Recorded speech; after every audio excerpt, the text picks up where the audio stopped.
Archaeologists have been studying Petra in Jordan for 200 years, and in 2024, they found something they had never seen before. It's a tomb with at least 12 complete human skeletons and artifacts that are over 2,000 years old right in front of the treasury. Bronze, iron, and ceramic items were placed with the deceased, which shows how people honored their loved ones when they passed away. It's a rare chance for scientists to learn more about the Nabateans, an ancient group of Arabian nomads who built Petra. The objects found in the tomb under Petra's treasury are in amazing condition, but the skeletons became fragile because it's damp inside the tomb. They plan to study the remains and extract DNA to see if the people in the tomb were related. While some scientists are solving tomb mysteries, others have trained AI to find new ancient sites for them. They've created an algorithm that works with a special type of satellite imagery. This technique uses radio waves that can peek under things like sand, soil, and even ice to find hidden objects. AI will help search a huge desert on the Arabian Peninsula called the Empty Quarter for archaeological treasures. The lead scientists of the experiment trained the algorithm to recognize hidden locations using data from a site they had found before. The new tech can discover buried structures within 20 inches, which is very precise. Another groundbreaking tech, Lidar, which means light detection and ranging, helped archaeologists reveal new hidden cities all around the world. Lidar can see big structures beneath layers of vegetation and map even subtle changes in ancient landscapes. They use it to scan large areas from a small plane flying over places that aren't so easy to study from the ground, like dense jungle. In 2024 alone, they found new Maya settlements in southern Mexico, gardens, roads, and rivers in Ecuador's Amazon rainforest, ancient ruins on the Pacific island of Tonga, and the remains of two medieval cities along the Silk Road route in Uzbekistan. Maybe some smart technology can also explain what Marge Simpson is doing on Earth in an ancient Egyptian tomb from 3,000 years ago. The drawing, featuring a woman with yellow-colored skin, a blue crown, and a green outfit, is alarmingly like the famous cartoon character. If you don't see a resemblance here, I hope you'll at least enjoy an amazingly well-preserved necklace with amethyst and agate beads. It's from another recent find from Egypt, an ancient tomb with 11 sealed burials near Luxor. Archaeologists also found two copper mirrors, one with a lotus-shaped handle and the second with a unique design of the deity of the sky, women, fertility, and love in ancient Egypt. The hair of the figurine was originally made from almost 4,000 mud beads.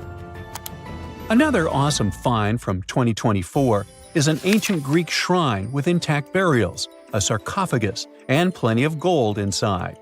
They think it was built before the year 300 before the Common Era, and the marble lions, also found inside, were made from the same marble as the Parthenon in Athens. Greece is so full of ancient treasures that the city of Thessaloniki will house around 300,000 of those artifacts in their new subway system. Meanwhile, archaeologists in France have found a monument unlike any other, and they can't figure out what it was used for.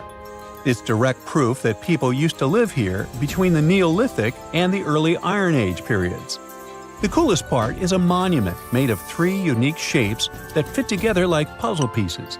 Some gravel found in the monument could mean there used to be a wooden fence called a palisade. People who built it probably used it for protection or decoration. The team studied the layers of soil around the monument to learn more about its origins. The only tools found so far were sharp flint stones, not the cartoon characters, which were used during the Neolithic period. The next step will be radiocarbon dating to figure out exactly how old the site is. Now, the oldest saddle ever found so far was found in the grave of a woman near the edge of the Taklamakan Desert in northwest China. This saddle is the oldest ever discovered. It was crafted from pieces of leather that were sewn together and stuffed with straw and animal hair to make it soft. Now, normally, things made from natural materials like this don't last very long because they rot or fall apart. But the Taklamakan Desert is so dry that it helped preserve the artifact.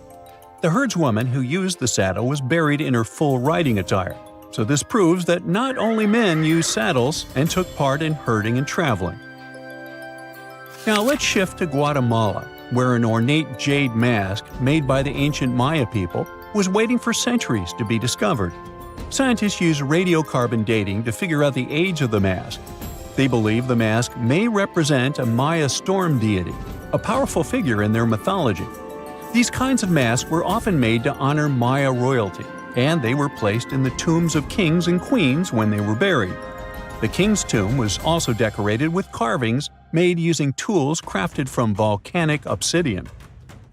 After 15 years of searching, scientists may have finally figured out where the altar stone of Stonehenge comes from. They compared the tiny minerals inside the altar stone with rocks from many places in Wales and England and ruled out lots of spots. Then they found the perfect match with a place in Scotland, more than 466 miles away from Stonehenge. This area might even be Orkney, a group of islands in the far northeast of Scotland where a lot was going on during the Neolithic period. The big question now is how ancient people moved such a massive stone so far. The altar stone is over 16 feet long and weighs more than 6 tons. The new theory is that they might have used boats to carry it across the coastline and rivers. Once it was close to Stonehenge, they theoretically dragged it across the land using wooden sleds, ropes, and a lot of teamwork.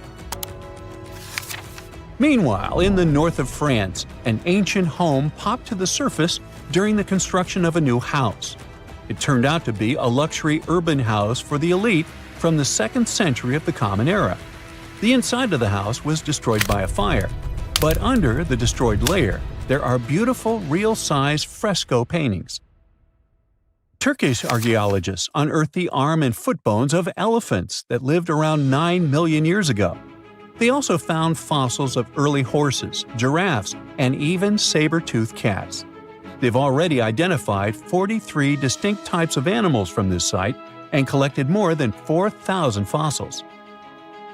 One more cool find from Turkey is a 64,000-year-old workshop inside Enkaja Cave. It looks like people used it for 24,000 years non-stop. There are some tools inside, like flakes and blades, which were made inside the workshop. In eastern Turkey, a farmer accidentally found a 1,000-square-foot mosaic from the late Roman or early Byzantine period just beneath the dirt. Experts say it's a one-of-a-kind thing from this region, and it's still in one piece after all this time. The pattern shows dozens of trees, plants, and animals that were found in ancient Turkey. There could be more treasures in the area, so they plan to keep digging. Our final stop will be in Sicily, where archaeologists uncovered a huge ancient thermal complex. Inside, they found 2 rooms with floors covered in colorful mosaic designs, along with a large courtyard surrounded by arched wings. As they kept digging, they discovered more parts of the ancient city. They found new roads and the remains of a huge complex, along with stretches of old stone walls that were part of the city's fortifications. These discoveries are helping scientists imagine what the city might have looked like during ancient times.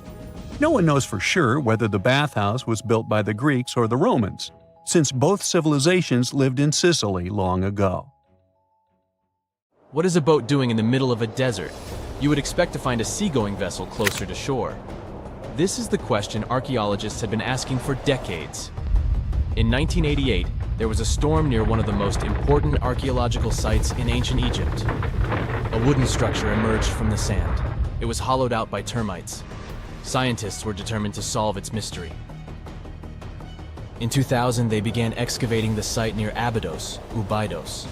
An American team of experts soon discovered a boat that was 70 feet long, and it wasn't alone. In total, there were 14 boats neatly resting next to each other. It was impossible to completely dig out the boats because of their poor condition. Luckily, the wood was preserved enough to get a sample. Analyses revealed that the boats were around 5,000 years old, the oldest fleet in human history to this date. The time of their construction predates the pyramids at Giza by half a millennium. Each ship of the fleet rested in a vault that matched its dimensions. The room was roughly a third of the size of a tennis court. It had mud brick walls that featured more than 120 drawings of boats. Ancient Egyptians incised them on whitewashed walls that were excellently preserved. Scientists have known about these mysterious chambers for well over a century. 1901, 1902. A British archaeologist, Arthur Weigel, stumbled upon a strange structure west of the River Nile. His team caught a glimpse of the interior walls. Sadly, a section of the roof collapsed, so they had to call off further exploration. Researchers abandoned the site, but its location remained on the maps. The boat's position first led scientists to think that they rested on a bank of the mighty Nile. But there was a problem with this theory. Today, the river flows almost 7 miles west of Abydos. Further studies of the surrounding terrain showed the Nile didn't change its course throughout history. Also, if the boats floated near a dock, they would be in unstable positions. The 14 vessels at Abydos were perfectly parallel to each other. There was only one conclusion possible. Someone had deliberately placed them like that. They must have gone through a lot of effort.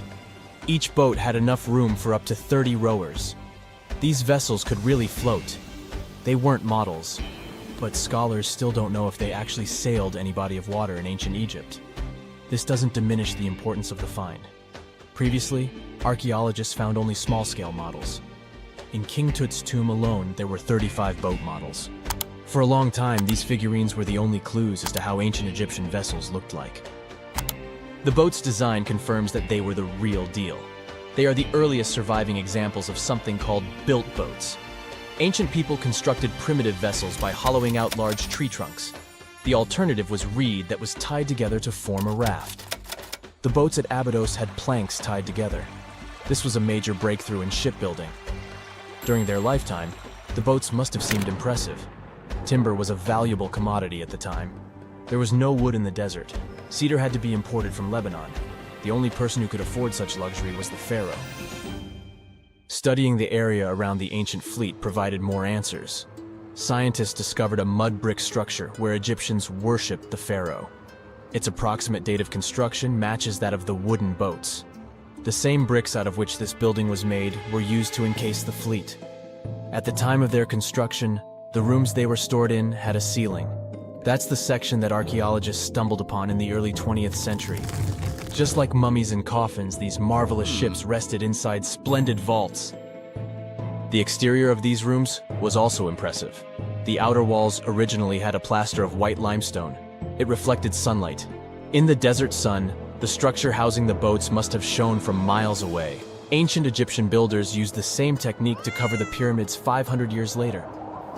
Today, their surface looks jagged, but it wasn't always like this.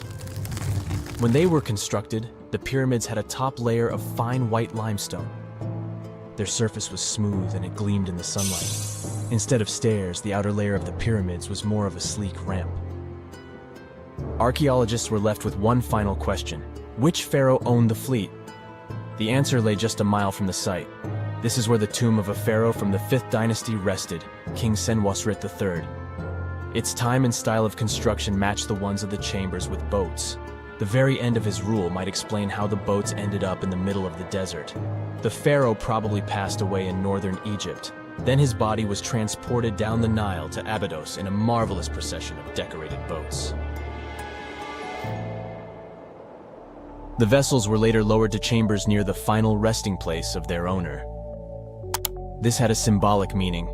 In the ancient Egyptians' belief system, ships played a key role. Their supreme deity was Ra. He traveled through the sky during the day in the form of the sun. At nighttime, he sailed through the netherworld in a solar boat. The pharaoh identified himself with Ra. That's why he needed boats in the afterlife. That was the only way to regenerate himself. Just as the sun rises every day above the horizon. This belief existed for thousands of years. The more famous Pharaoh Khufu also had a ship. Scientists found it in 1954 next to his pyramid at Giza. It is some 4 centuries younger than the fleet at Abydos. But Khufu's ship was almost 2 times longer. The Great Pyramid of Giza and King Tut's tomb are some of the most famous archaeological finds in Egypt. But there are many more secrets hiding beneath the endless sands of the Sahara Desert. Recently, 2020, archaeologists found a lost city there. They have labeled it as the most important discovery since King Tut's tomb, 1922. The city of Aten is some 3,000 years old. Historians hope it will give them a unique insight into the everyday life of ancient Egyptians. The famous archaeologist and Egyptologist Zahi Hawass proclaimed the site a lost golden city. Aten sits some 300 miles south of Egypt's capital, Cairo. It is close to the famous Valley of the Kings. Archaeologists first found sections of mud brick walls that spread out in all directions. They discovered complete rooms with tools of everyday life inside. The research team unearthed a bakery, a residential neighborhood, and an administrative district. They all date back to the time when the Egyptian civilization was the wealthiest in its long history. They were also the first to make objects from iron. In 1911, scientists found a set of iron beads near a village in Lower Egypt, El Girza. These are the earliest known iron artifacts. The discovery is literally out of this world. Ancient people made them by beating into shape a piece of a meteorite. The 9 beads were once part of an ornate necklace. They are now blackened and corroded, which is perfectly normal for a piece of jewelry that is over 5,000 years old. They consist of an iron-nickel alloy. Researchers were impressed by the skill of ancient jewelers who processed the beads. Their craftsmanship is more impressive when you think that they didn't know the stellar origins of the material. The Great Pyramid of Giza also has a remarkable feature.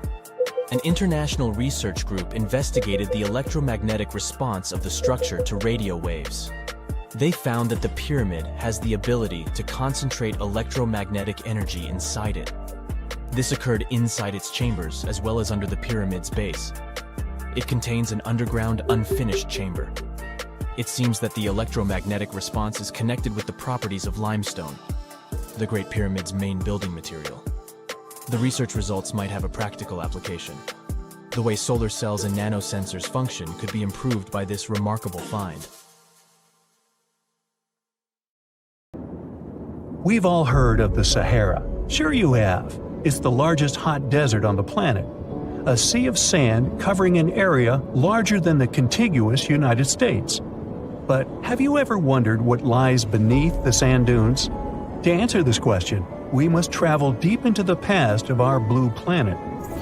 Up until some 6,000 years ago, the Sahara was grassland. Humans were around at this time, not me, spreading agriculture around the planet. In the north of Africa, the color green dominated. Plenty of rainfall meant that there were lakes, rivers, pastures, and even forests. A completely different image of the Sahara from the barren landscape of today. But then the climate started to shift. The region became parched, and the vegetation started disappearing. The wind did the rest. It took away the fine sediment after there were no plant roots to hold the ground together. Give it a couple thousands of years, and you get a familiar image of the Sahara. Sand and rocks stretching as far as the eye can see. But when it comes to volume, only a quarter of the Sahara is actually sand. The yellow sands of the Sahara are just one part of the story. The desert has many other features, such as gravel plains, salt flats, and plateaus. Makes you think if we understand the word desert correctly.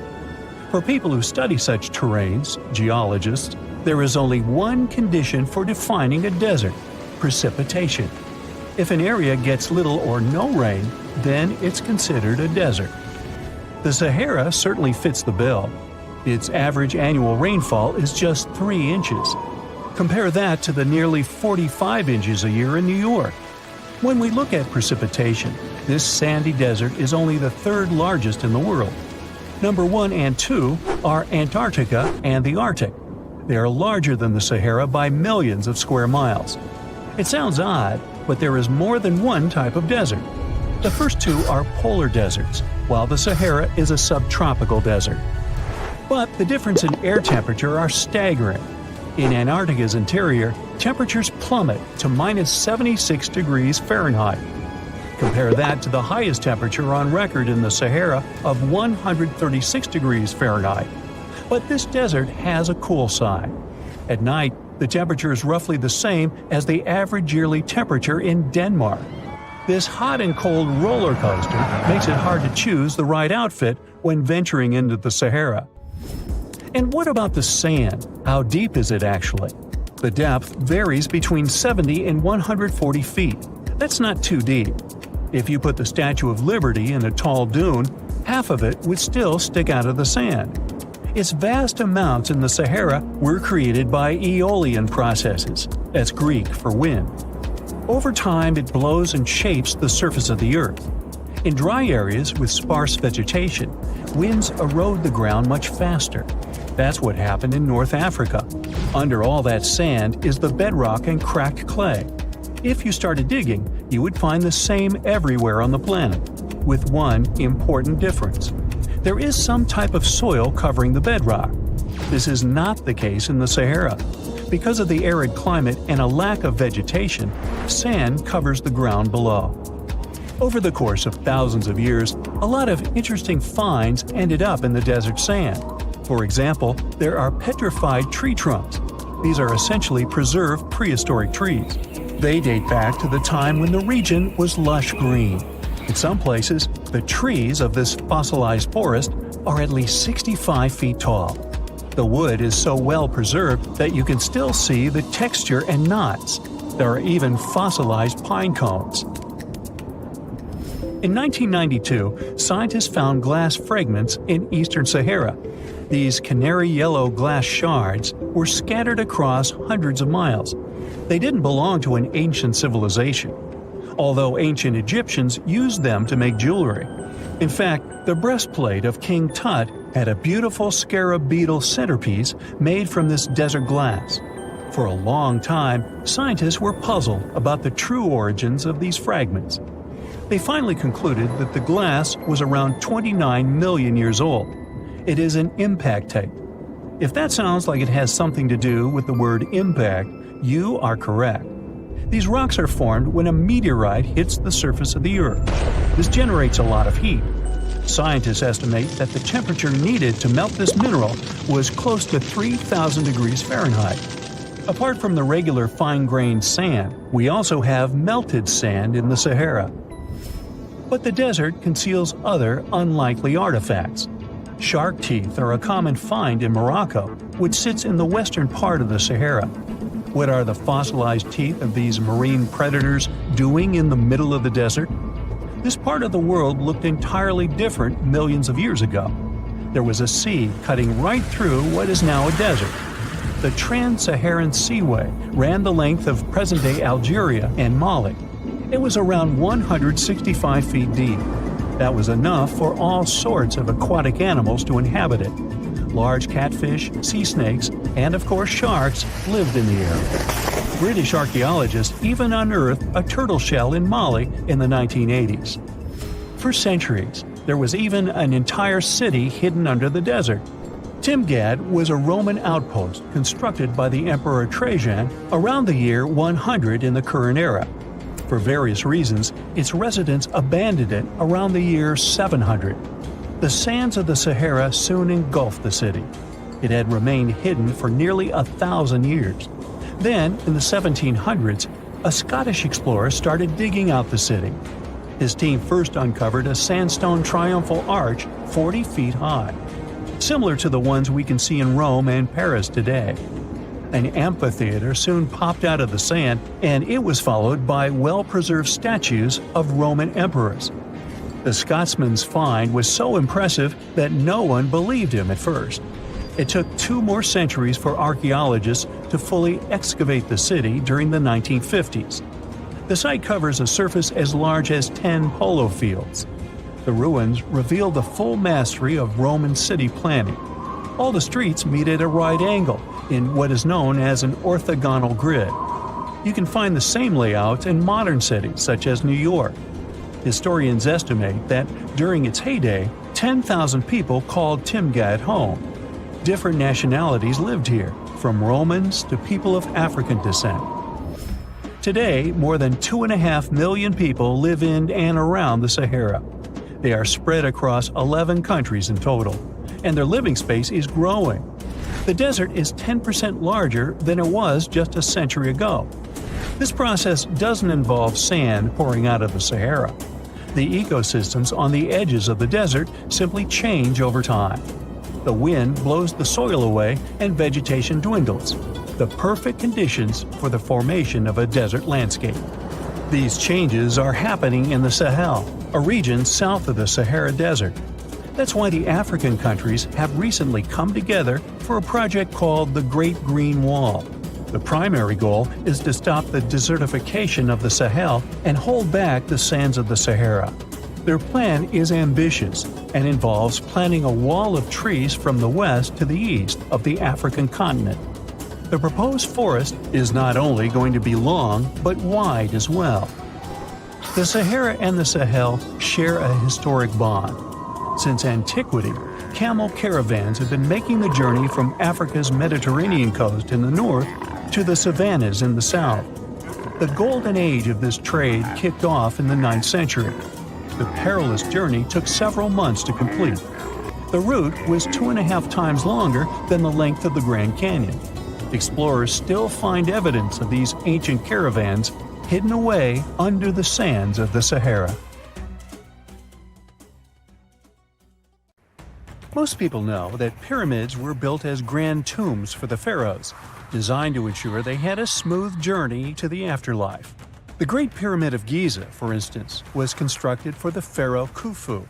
But what most people don't know is that this whole pyramid building trend started right here with the step pyramid of Djoser about 4,700 years ago. This massive structure was built for Pharaoh Djoser, a ruler from Egypt's 3rd dynasty. It rises 7 layers high above the ground and stands about 200 feet tall. We think of it today as a phenomenal architectural project, but for ancient Egyptians, the step pyramid of Djoser turned out to be more like a massive experiment, a trial run, if you will, to perfect their building skills before they moved on to even more ambitious pyramids. Reaching new heights is super exciting, but the real mystery is what is going on below the ground. In this pyramid's underground labyrinth, there is a network of tunnels stretching about 3.5 miles long, and some researchers believe these tunnels might have been part of a sophisticated water system that could completely change what we think about pyramid construction. Let's talk about this massive complex located in Saqqara. Surrounding the pyramid, there's what's known as a dry moat, a continuous trench that is up to 164 feet wide and almost 2 miles long. It forms a sort of rectangular shape around the pyramid.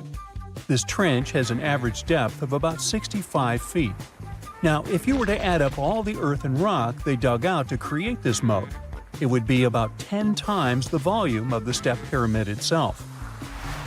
For the longest time, people just assumed this trench was nothing more than a huge quarry, a place where they dug up stone and clay to build the step pyramid. Makes sense, right? But when you take a closer look, it doesn't add up. The trench is too narrow and deep to be practical for mining, and its layout doesn't match anything we know about ancient Egyptian quarrying methods. Plus, some sections of the trench are actually covered with a rocky ceiling, which would have made it nearly impossible to use as a quarry. Another theory suggests that the dry moat had some kind of spiritual significance. Maybe it was a sacred place, where souls of nobles gathered to serve the late king in the afterlife. There are even niches in the walls that work as a hint at this spiritual function. But most researchers believe that this purpose likely developed much later, long after the complex was built for Djoser. So, what was the moat really designed for? In 2020, a researcher came up with a pretty intriguing idea. It is possible that this trench was actually designed to collect and manage water, especially after heavy rainfalls. Now, that makes sense when you consider the location. The moat sits in an area that could easily have been flooded by runoff water from nearby plains. This could also explain why the trench wasn't used for new graves until much later when the climate became drier and less prone to flooding. The story becomes even more intriguing, as this trench appears to be part of a larger, more complex hydraulic system within the Djoser complex. It is like the trench has several compartments, carefully carved out of the rock and connected by tunnels. These compartments likely served as a part of a water treatment system, where water would flow from one compartment to the next, getting cleaner as it moved along. Now, here is where things start to tie into the pyramid itself. The Djoser complex has a series of underground shafts. And some researchers think that water from the moat's deep trench might have been used to power a hydraulic lift system. And this giant water-powered elevator could have been used to raise the heavy stones needed to build the pyramid. It worked like a volcano, but instead of lava, water did the heavy lifting. Imagine a big deep hole in the ground at the center of the pyramid site. Inside this hole, there was a huge wooden platform, kind of like a giant raft that could move up and down. When the workers wanted to lift a heavy stone, they would fill the hole with water. As the water rose, the wooden platform started to float up, carrying the stone with it, almost like a giant water-powered elevator. When the stone reached the right height, the workers slid it off the platform and onto the pyramid. The idea is that water from the deep trench, after being cleaned and filtered, would flow into these shafts. A massive float, possibly made of wood, would then rise as the water filled the shaft, lifting the stones up to where they were needed for construction. Once the stone was in place, they'd let the water out, lowering the platform back down to the bottom, ready to lift the next stone. This fancy hydraulic lift system could have been a game changer, making the whole building process a lot faster and more efficient without using a lot of workforce. It is like the ancient Egyptians were already embracing the whole idea of work smarter, not harder. But of course, not everyone is on board with this theory. Some experts argue that the area where the step pyramid of Djoser was built couldn't have held enough water from occasional rains to maintain such a fancy hydraulic system. The main theory suggests that, in the past, there might have been some kind of lake nearby that would have filled up after a period of rain, and this lake could have supplied water to the complex's hydraulic system.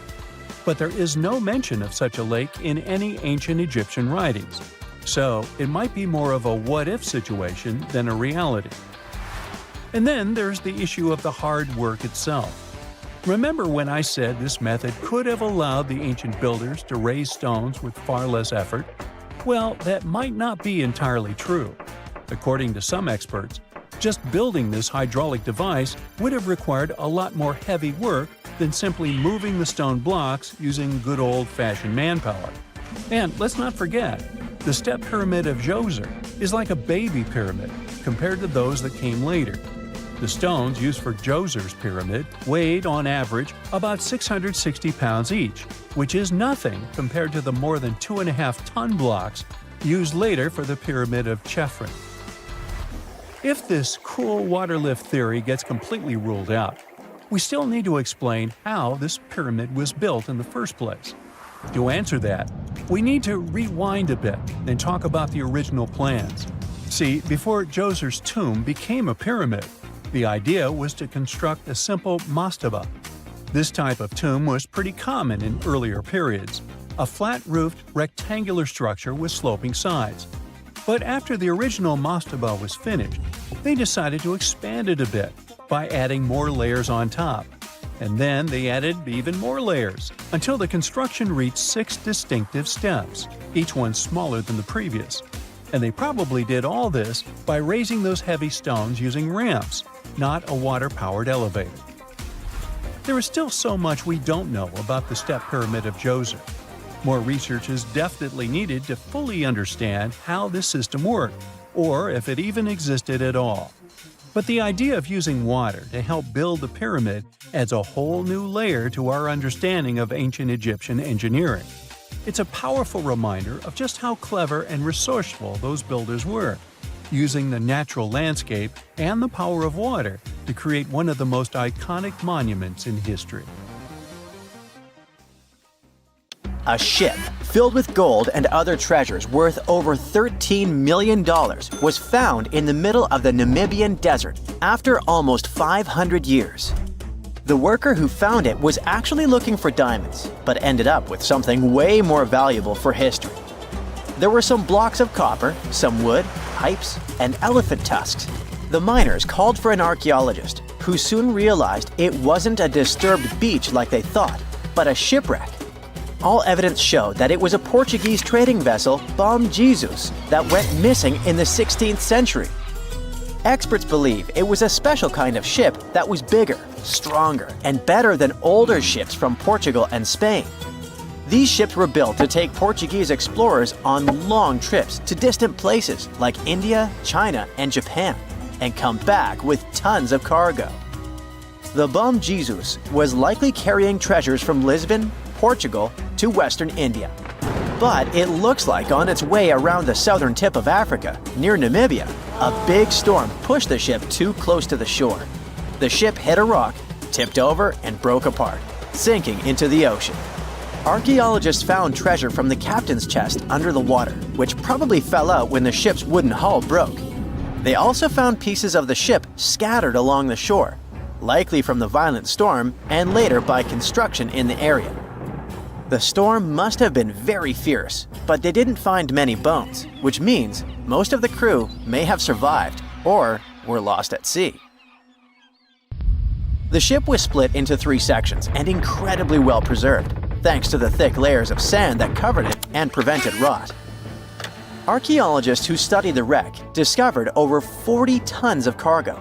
There were cannons, swords, blocks of metal like lead and tin, fabrics, and tools that sailors used to navigate the stars while traveling across the ocean.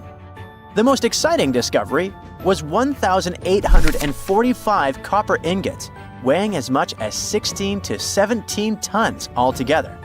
Those copper ingots, or pieces of pure metal, are still in great condition because the hull of the ship and layers of sand protected them from ocean water. The scientists even managed to read the trademarks on them on site and learned they were made by a super wealthy German trading company.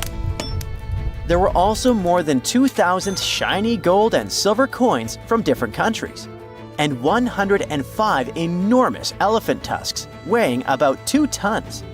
The tusks were likely supposed to become luxury items, like jewelry or carvings at the destination. Archaeologists took some DNA samples from the tusks and found that they came from West African forests and savanna elephants. Researchers were lucky that the ship was found in a restricted diamond mining area. No scavengers were able to get their hands on the treasures. The Bom Jesus remains the oldest and most valuable shipwreck that was ever discovered off the western coast of sub-Saharan Africa. Another shipwreck recently found by accident was buried under a 10-foot tall sand dune near the Caspian Sea. Some people call it the world's largest lake, and it has water levels that rise and fall over time because of the changes in weather patterns. These changes can move sand and uncover things like this shipwreck and other treasures along the coast. As the dune slowly disappeared, the ship started to show. Before digging it out, scientists worried that waves from the sea might damage the wreck. To protect it, they built a wall using thousands of sandbags to keep the waves away. When the ship was uncovered, they discovered it was a 3-masted, 92-foot-long merchant ship with a strong double hull. Wood samples showed the ship was built in the 18th to 19th century using trees like Scots pine, spruce, and larch from the Volga River area or the Caucasus. They even found buckwheat and plants from the same region, which were probably traded or used to feed the sailors. It proves that the ship was part of a group of merchant ships that once sailed the Caspian Sea. An amateur fisherman who was 20 feet under the sea off the coast of Turkey noticed some huge metal remains. He had an underwater camera, so he made footage of the discovery and took it to scientists. They immediately started an investigation and learned that it must be a shipwreck from the first decades of the 20th century. It could be one of the Ottoman Empire ships that had an important mission to deliver supplies, but disappeared without a trace.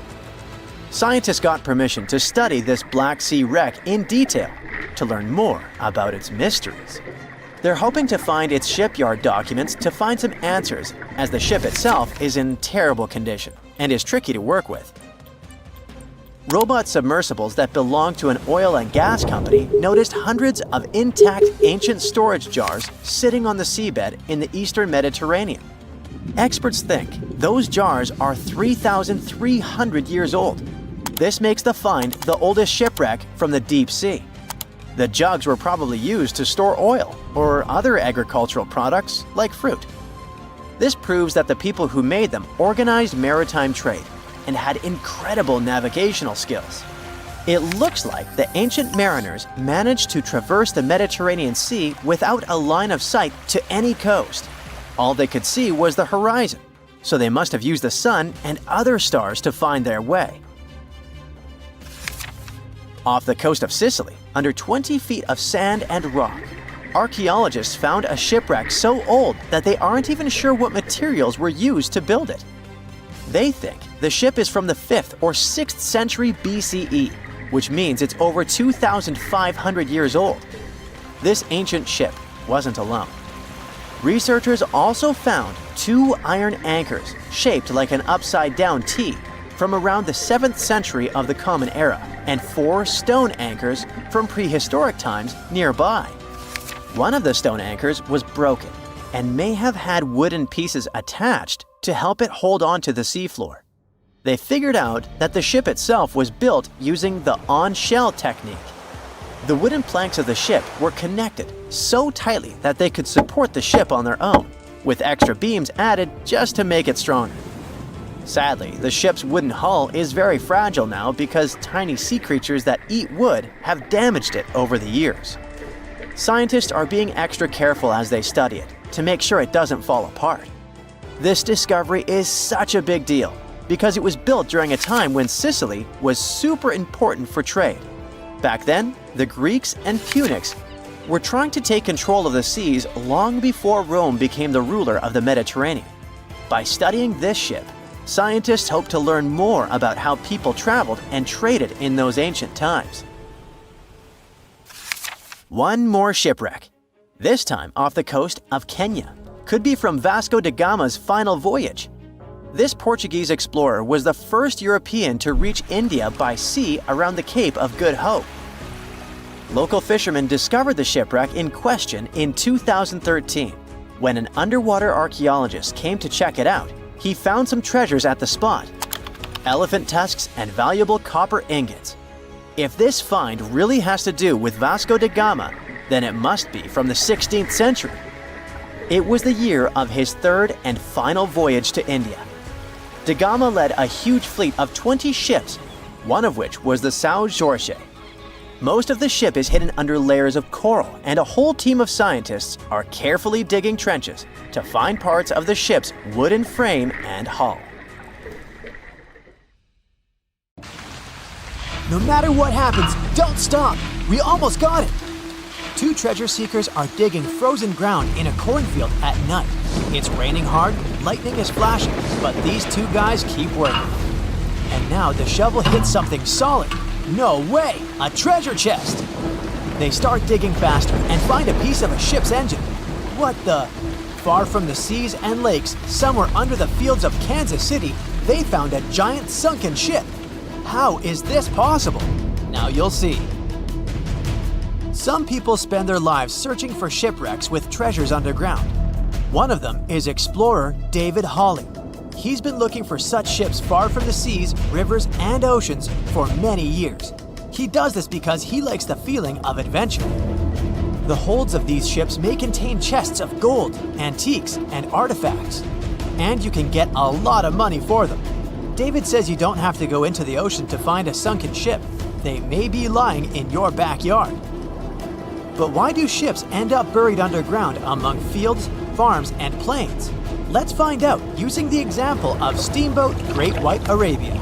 According to old records, the newspaper clippings, this ship had been carrying about 200 tons of treasure before it sank in 1856. Many rumors and local legends said the ship was lying underground a few miles northeast of Kansas City. It was there because people deliberately altered the riverbed and channels of the Missouri River in the second half of the 19th century. They artificially brought the shores closer to each other. They narrowed the river to increase the flow's speed so boats could sail much faster. In the 19th century, steamboats were the most popular means of transporting passengers and goods. Before railroads, they extended the western border across the Mississippi and Missouri rivers and brought supplies to people. That's why it was so important to increase the speed of their movement. So, on September 5, 1856, Arabia was sailing along such an estuary. It came across a snag sticking out of the water, A piece of log quickly flooded the ship. Fortunately, all passengers were evacuated. But the steamer and its precious cargo reached the silt bottom of the Missouri River in a few minutes. Several years had passed. Everyone forgot about the vessel. During this time, the course of the Missouri River had changed. But Arabia remained under the wet, muddy bottom. The soil level above it was getting higher, and the ground was losing moisture. Eventually, many decades later, a cornfield formed above the sunken ship. In the 1980s, one farmer owned this area, and he had no idea what was hidden in his territory. David Hawley carefully studied the history of the sunken ships of the USA. He knew that hundreds of steamers had gone underwater all over Missouri, but most of all, he was interested in Arabia, as there were rumors that it was filled with gold and other valuable things. The territory of cornfields in Kansas was vast, but David Hawley knew how to search properly. In 1987, he started working. First, together with his brother and father, they collected all the clippings from old newspapers they could find. They were looking not only for information about the steamer, but also for maps of the Missouri River. They tracked its historical changes, checked the dates, and identified a large area where the steamer sank. Next, they used electromagnetic testing and other geological stuff to study the soil and find the right place. They searched for differences in ground moisture and density. Then, they went through the territory with powerful metal detectors. And so, by the fall of 1988, they had determined the location of the steamer. Arabia was the size of a football field. This gigantic vessel lay 45 feet underground, 4 stories down. But before they started excavating, they had to ask the owner of the cornfield for permission. For the farmer, this news was a big surprise. He agreed on the condition that the excavations would be completed by spring so that he could sow a new crop. Digging a giant ship in winter is much more difficult and expensive than at other times. It includes additional equipment, electricity, and heating costs. The team worked day and night. They financed the excavations out of their own pocket. Each invested more than $10,000 and took out a bank loan. Finally, they noticed the first details of the ship. The shovels hit the huge engine boilers and the deck. The goal had been achieved. Most of the cargo lying inside the sunken ships is covered with rust, shells, mud, and is badly damaged. The contents of Arabia were in excellent condition, considering that the ship had sunk 130 years prior. Unfortunately, they didn't find the chests of gold. Still, they got several tons of other valuable cargo, household items of people who lived in the middle of the 19th century. It was a time capsule. The ship was carrying supplies for hundreds and thousands of people, and all these things were perfectly preserved. For example, they could clearly see the brand stamp Goodyear Rubber Company on one rubber shoe. The longer the excavations continued, the more things David and his team found. In the barrels, they found plates from the 19th century. They were intact and usable. Also, there were clean clothes, thousands of pairs of shoes, harpoons, frying pans, and umbrellas. The ship was carrying cargo to supply about 16 small towns. Yes, it's not gold, but such artifacts are also precious. The contents of the ship could be worth millions. However, the crew wasn't going to sell these things. They made a museum on the site of a former fruit market in Kansas City. If you go there, you will immediately feel like you're in a department store of the 19th century. There are thousands of items in good condition. Even the matches here are dry enough to light up. It took David many years to present the entire collection from the steamship. He values each of the items and doesn't want to sell them. Anyone can come here, pay for a ticket, and find themselves in the past. Who knows, maybe there's an old ship hidden in your backyard too. Geologists found an older vessel in the hot desert of Namibia in 2008.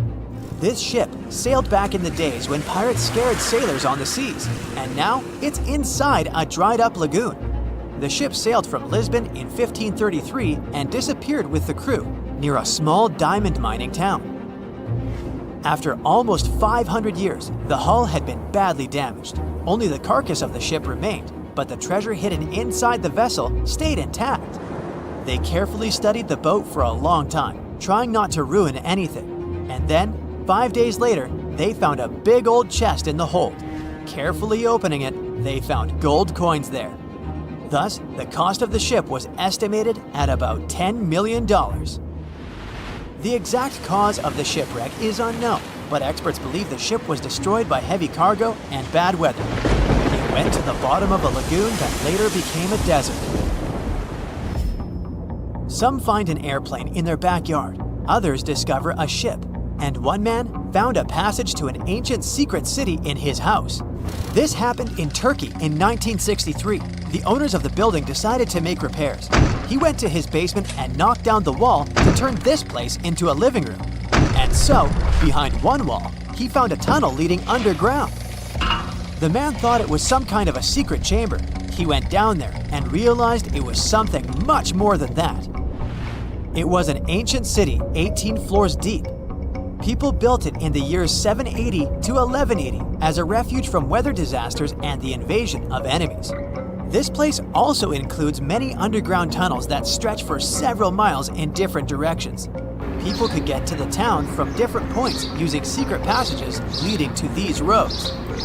The city can accommodate about 20,000 residents, livestock, and tons of food supplies.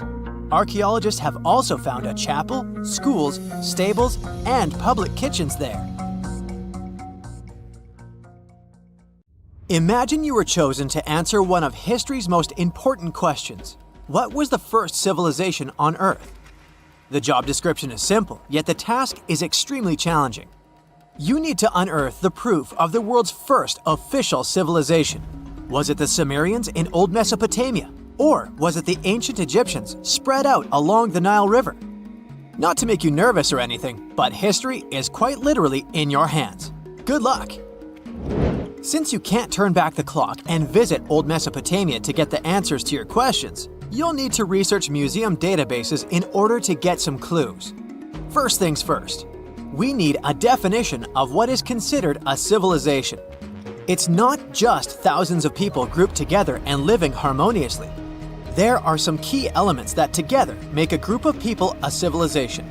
Like, for example, the domain of urbanism, aka city building, irrigation systems, and writing. You decide to begin your search by diving deep into the history of the Sumerians, which today hold the position of the world's first civilization.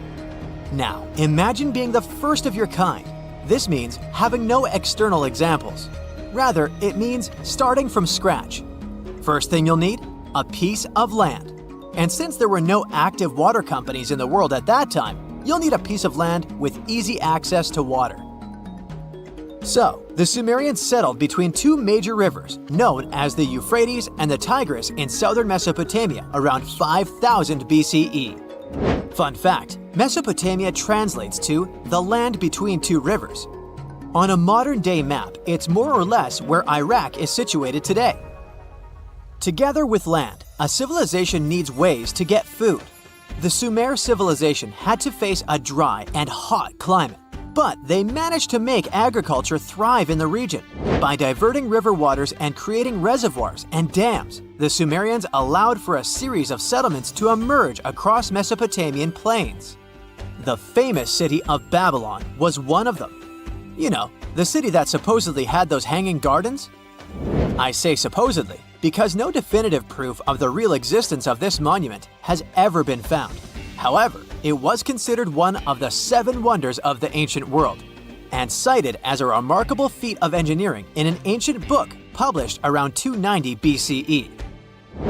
Although no record was found of the Gardens of Babylon, the Sumerians were recognized as extremely skilled builders.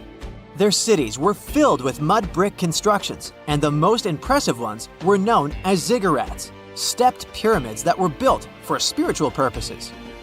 The Sumerians built a trade network to supplement scarce resources and started to exchange goods with civilizations rising nearby, like Anatolia and Egypt. The beginning of trade was what drove the Sumerians to develop what is believed to be the world's first writing system. It began as a simple system, likely dating back to 3400 BCE. In this system, each syllable was represented with a drawing. Later, it gradually evolved into a fully formed cursive writing system. Don't believe me? Take a look at this piece from the Babylonian times. This huge basalt plaque is called the Hammurabi Code. It's known to be humanity's first collection of written laws. As far as the story goes, it was carved in volcanic stone around year 1760 BCE. Look at the precision of these carvings. It's quite astonishing. But the content is also surprising, since these 282 rules vary from commercial regulations to strict laws of justice. The thing is, historians don't have a consensus on whether the Sumerians were really the first ones to invent writing. Some think it might have been old Egyptians. Let's pause here. Ancient Egyptian settlements are believed to have started around the year 5500 BCE, which is earlier than the Sumer civilization. But remember I said a civilization needed a few things before it was considered as such. Ancient Egypt consisted of several smaller city-states, such as Memphis, Abydos, and Thebes, spreading out along the Nile River. It wasn't until 3000 BCE that Egypt was unified under one kingdom and lasted as an empire until nearly 1000 BCE. Although there is no consensus on this, some Egypt experts believed that it could have been Sumerian immigrants that founded early Egyptian settlements. The proof could be the presence of cylinder seals made of hard stone, something that was widely used in Sumer. These seals were used to guarantee authenticity in legal transactions, but it's hard to say whether this method was introduced by Sumerian immigrants or simply by trade. Since the time period is not one of the criteria we can use to determine who came first, we'll have to turn to something else. But what? Like the Sumerians, the Egyptians were also highly skilled builders. Duh, they built the famous Giza pyramids and many others all over their territory. In order to enhance their building techniques, they delved into developing a more profound understanding of mathematics. They developed a new form of measurement called the cubit, which was the equivalent of an arm's length. The Great Pyramid, for instance, is 440 cubits per 440 cubits. They were also innovative astronomers, combining their mathematical skills with attentive astronomical observation. They were the first civilization to use a 24-hour division of the day. And they even created a solar calendar, which was the first dating system in history to feature 365 days in 1 year. Okay, it's undeniable how impressive they were. But some experts say that the dispute has to be settled through the comparison of their writing systems. Hieroglyphic writing, the first Egyptian style of writing, is said to date back to 3000 BCE. It was a composition of over 700 symbols, which were carved in stone. For a long time, researchers believed that the Sumerian writing had come before Egyptian, but in a recent discovery made by Yale researchers claims otherwise. Archaeologists have discovered a panel of 4 signs that are believed to have been written around 3250 BCE.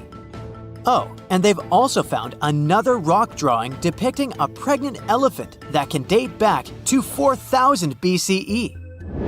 Now, there's also a third possibility that fewer people seem to mention: the Indus Valley Civilization, also known as Ancient India, located around the area of modern-day Pakistan and India. The Indus Valley Civilization is also a contender for the oldest civilization, due to the uncertain historical origins of the Hindu collection of texts known as the Upanishads.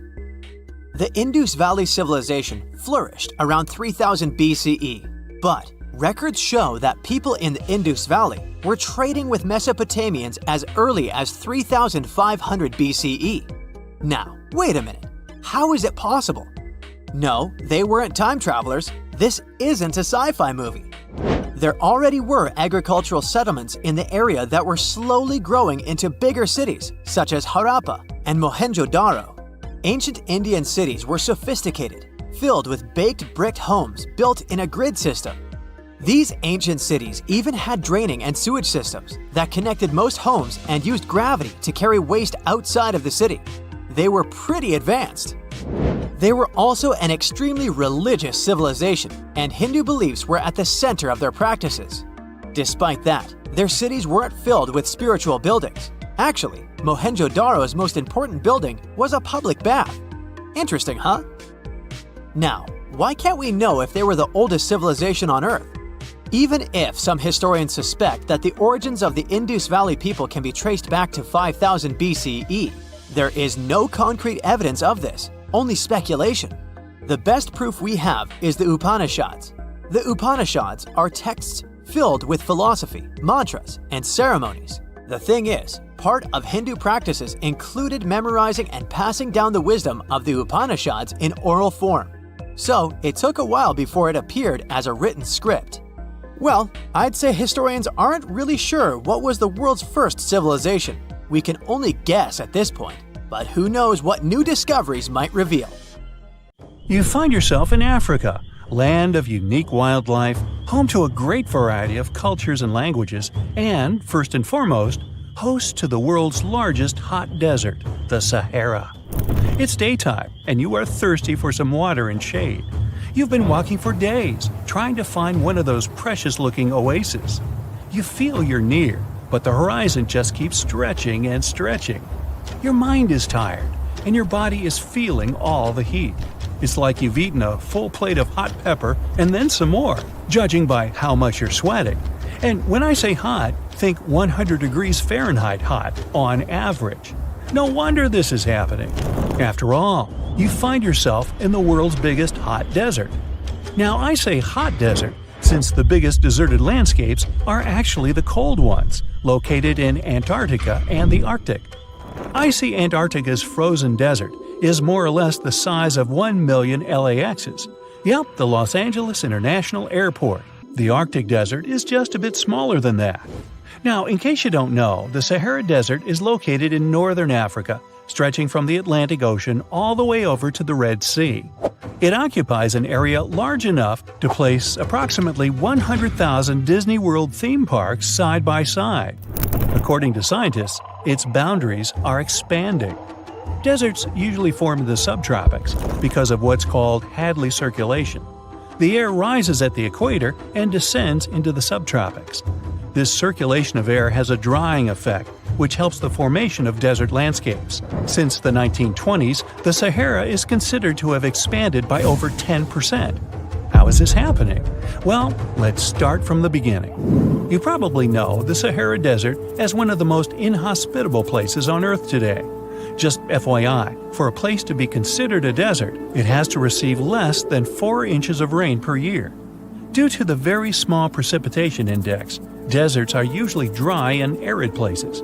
There is little humidity in the air, and daytime temperatures can go as high as 130 degrees Fahrenheit. Usually, there isn't that much animal and plant life because of the lack of water.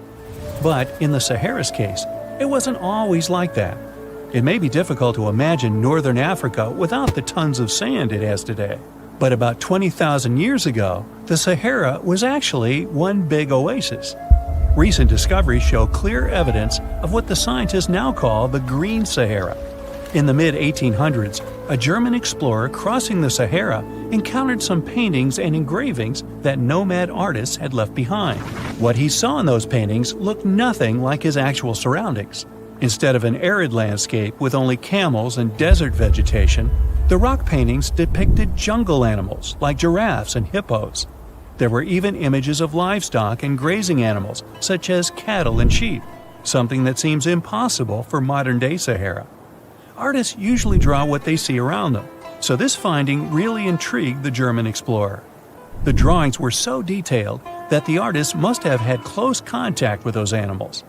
You can find this rock art spread out in the northern part of the African continent, from western Sahara to Saudi Arabia. Geologists soon took a keen interest in this and found the first clues to what this could mean. They have been able to confirm that, in fact, northern Africa was once much wetter. They found evidence from nearby deep-sea sediment off the coast of Mauritania. Sampled cores of underwater sand and mud, known as Saharan dust flux, show geologists that, indeed, a green Sahara was possible. The more dust is blowing off of the desert and into the bottom of the ocean, the drier the climate in the region. The sediment cores show that there was much less dust, only half as much, coming off northern Africa during the humid period. This period has to do with Earth's natural cycles. Normally, the Earth rotates at a tilt of 23.5 degrees, but this angle is not consistent and changes over time. Earth's tilt is responsible for the amount of sunlight each hemisphere receives. It affects several ecosystem functions on the planet. During the time of the Green Sahara, the Earth received between 4 and 8% more sunlight than it does today. So, when the Earth tilted about 20,000 years ago, the northern hemisphere received more direct sunlight, which affected humidity levels in the region. As the northern hemisphere got warmer, this affected monsoon activity, more specifically, the West African monsoon. Monsoons are wind systems that affect a region's rainfall index and humidity levels. As a part of the globe gets warmer, it allows for more air to rise. It combines with the wind to draw moisture up into the atmosphere.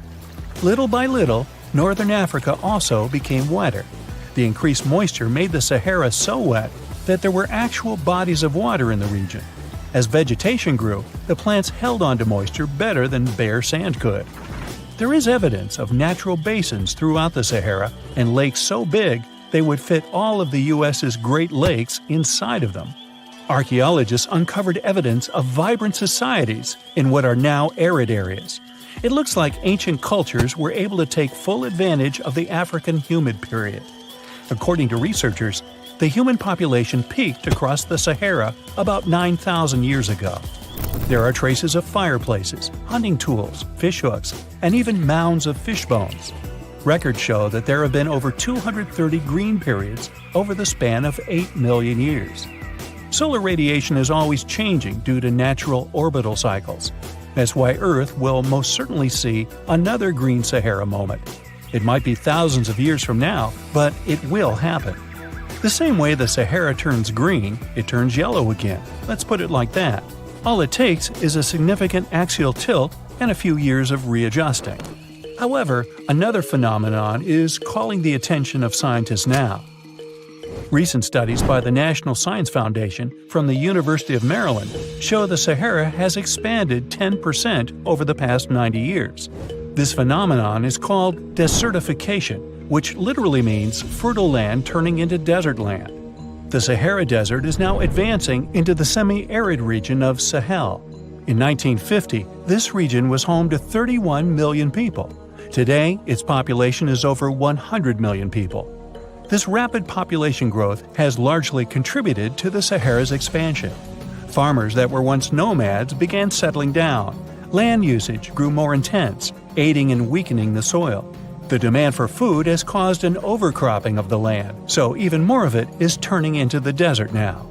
The study also shows that natural climate cycles can affect rainfall in the Sahara and the Sahel. Scientists affirm that all deserts fluctuate, not only the Sahara. A desert's boundary may expand in the dry winter and contract during the wetter summer. South of the Sahara lies the Chad Basin. It is a natural body of water that now serves as an indicator of the Sahara's expansion. The Chad Basin is located in the region where the Sahara is advancing southward. An atmospheric and ocean expert from the University of Maryland explains that rainfall has reduced greatly in the entire region. Due to reduced rainfalls, there is less water across the entire basin, and even Chad Lake is drying out. Just like the Sahara, the Atacama Desert in Chile, deemed the world's driest, is also expanding. It is located north of the city of Santiago, and its southern border is expanding toward the Chilean capital. Because the climate is getting drier and drier here, the city of Santiago risks turning into an arid or semi-arid region itself. The once fertile valleys of local rivers that lived on agriculture and livestock for many generations are losing their revenues as Chilean land is turning into a desert. Since 2010, Santiago has received only a third of its annual rainfall. Outside of the city, farmers are digging holes in search of blue gold, or simply put, water. The situation here is very similar to that of Sahel. So tell me this. Were you as surprised as I was to find out what has been happening in the Sahara region? Feel free to share in the comments below. When you think of an epic desert scene with blazing sun, endless dunes, and those magical little oases, you probably picture the legendary Sahara, right? But what if I tell you that 11,000 years ago, this vast expanse of hot sand looked totally different than it does today? Yeah, I don't know, I wasn't around then. But I'm told that back then, what we now call a desert was a lush paradise, brimming with lakes, rivers, grassy plains, and even woodsy forests. So, where did all this water go? There are many stories about the distant past of our planet when deserts were covered with jungles and forests, and then something happened, like changing climates or colossal earthquakes, and it all turned green lands into dunes. But how about a theory that Sahara became a desert because of humans and goats? The Sahara has seen its fair share of wet and dry drama throughout the ages, mostly thanks to little shifts in Earth's orbital tilt, causing variations in how much solar radiation hits the atmosphere. There were even times called the African humid periods, when the rain would pour in and transform the dry landscape into a bright green haven. But between 8,000 and 4,500 years ago, something really funky happened to this region. Certain areas went from humid to dry way too fast to explain it by just orbital changes. In the blink of an eye, the lush Sahara turned into the Sahara we know today. Now, if you ask scientists why it happened, they will tell you, oh, it's just poor parameterization of the data. Bet you didn't get it, did you? What? Well, right, let me translate it from scientific to common human. It means they really don't know the answer themselves, and they got a bunch of missing puzzle pieces. But as scientists sifted through ancient dirt and pollen samples, they spotted a quirky trend. Wherever there were pastoralists, also known as humans with their domesticated animals, the plant life seemed to shift. It was as if every time humans and their furry friends meandered through the greenery, they turned it into scrub and desert right behind them. Oops.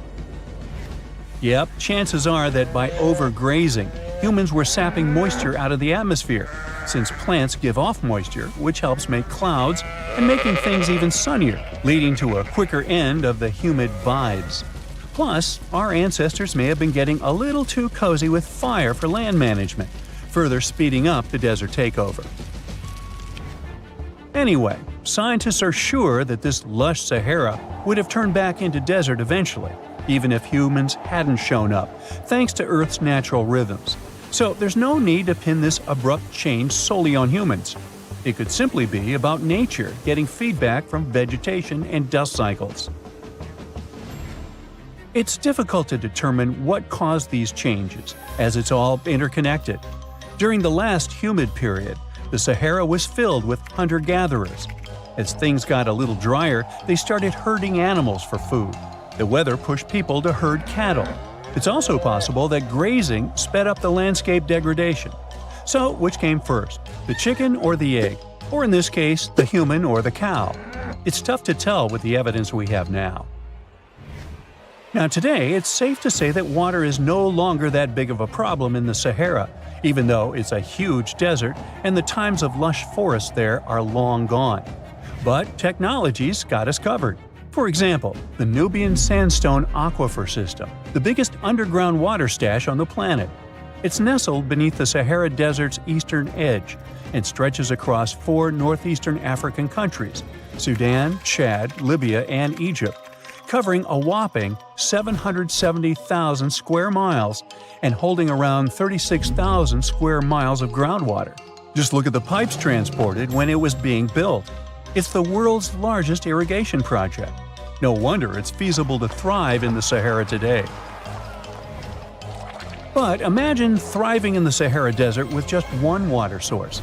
Sounds like a tough gig, right? But the ancient Garamantes did just that, surviving and even thriving for nearly 1,000 years without monsoons or rivers flowing to their desert paradise. These clever folks were the trendsetters of urban life in the sands, and even the Romans couldn't help but notice their genius. While many thought they were just desert-dwelling savages, the Garamantes were busy building an empire in one of the toughest climates on Earth. But how did they do that? Well, they got crafty and dug a whole bunch of underground tunnels to tap into a massive sandstone aquifer. They were literally squeezing every drop of life from under the dunes. But recently, research showed that the Garamantes weren't just hardworking, they were pretty lucky too. The Garamantes had an underground aquifer that brought water up to a hill where they built over 500 fagras, which are irrigation systems, some stretching as long as 2.5 miles. It was like sipping water through a straw, which let them irrigate their crops for nearly a century, especially since even a little rain would help recharge the system. But eventually, due to rain insufficiency, the aquifer ran low, and reaching it again would have meant digging more tunnels and relying on more people. That's a tough problem, considering these people were in the middle of food and water shortages. Guess I don't need to tell you what happened to the Garamantes, do I? The fall of the Garamentian culture might be linked to several factors. It may have been due to climate changes, or they may have simply used their water resources too much. Back in the day, the Sahara Desert was actually fertile agricultural land, thanks in part to the cool irrigation system the Garamentians created. But since fossil water isn't something you can replenish over time, the groundwater levels dropped pretty low. This likely played a big role in the kingdom's decline by the late 7th century CE. That sounds like someone who hit a lottery jackpot, used up all the money, and went back to their original not-so-cool job once the bank account got fully drained. Oh, by the way, even if the Garamantes left some secret wisdom messages for us, the chances are we'll never get what they wanted to tell us.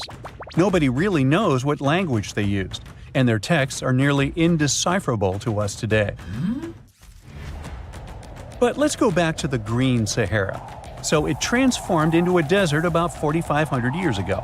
But today, we can understand how people lived in those times in the Sahara thanks to natural parks in Africa that have the ultimate outdoor art gallery. There are well over 15,000 ancient paintings and carvings depicting everyday life from around 11,000 years ago.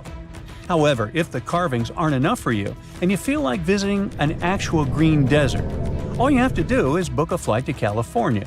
One of the most beautiful phenomenon in the world, the superbloom, takes place here. Look at all these colors: orange, green, pink. It's a miracle. Wildflowers bloom right in the middle of a hot desert after several years of rainfall in dry places. It's such a bright and colorful landscape that superblooms can be seen from space. This rare phenomenon can be observed in other arid places and deserts in western and southern Africa, Western Australia, and Chile. In all these places, the weather is very hot and dry in summer. Mild humid air comes in winter, and this is the ideal environment for mass flowering. Flower seeds that lie in desert sands can wait for decades before starting to produce flowers. When the hot sun destroys all the weeds and grass, and the rainfall becomes enough to moisten the soil, the seeds are kind of like, well, okay, now it's our turn to play a big game. And then hundreds of thousands of tourists come to take photos and post these beautiful pictures on social media. And this, unfortunately, is one of the main dangers for flowers. Therefore, if you find yourself in a place like this, don't pick the flowers and don't trample on them. Stay on the path, don't litter. Take only pictures and leave only footprints. You get it? Good. Now, have you ever seen cricket balls that are 3 billion years old? Klerksdorp spheres were found in deposits of the mineral pyrophyllite in South Africa and rock the science world. They do look like tiny ancient cricket balls with seams-like lines around the middle. Back in the 1980s, some folks claimed these spheres had been made by an advanced pre-flood civilization we know nothing about. One museum curator shared stories about how they rotated on their own in a display case. There was also a TV show that invited a psychic who declared the spheres were pieces of an ancient spaceship. But according to geologists, these spheres are actually pretty common concretions or spherical objects formed by different minerals than the surrounding rock. The seam-like lines are just imprints from the host rock's layers building up over time. The Klerksdorp spheres come in different shapes, from noticeably flattened spheres to distinct discs. As for that episode when one of these spheres spun on its own, the curator of the Klerksdorp Museum cleared that up too. He said that when he put one sphere on its glass shelf when a journalist came to visit, the sphere naturally rotated a bit because it's round.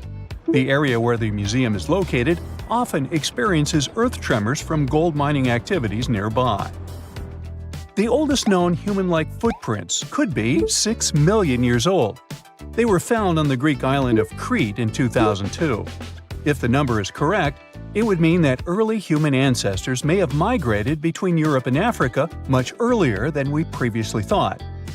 This doesn't mean Africa is not the cradle of humankind, though. It could just prove that early human ancestors moved back and forth between continents.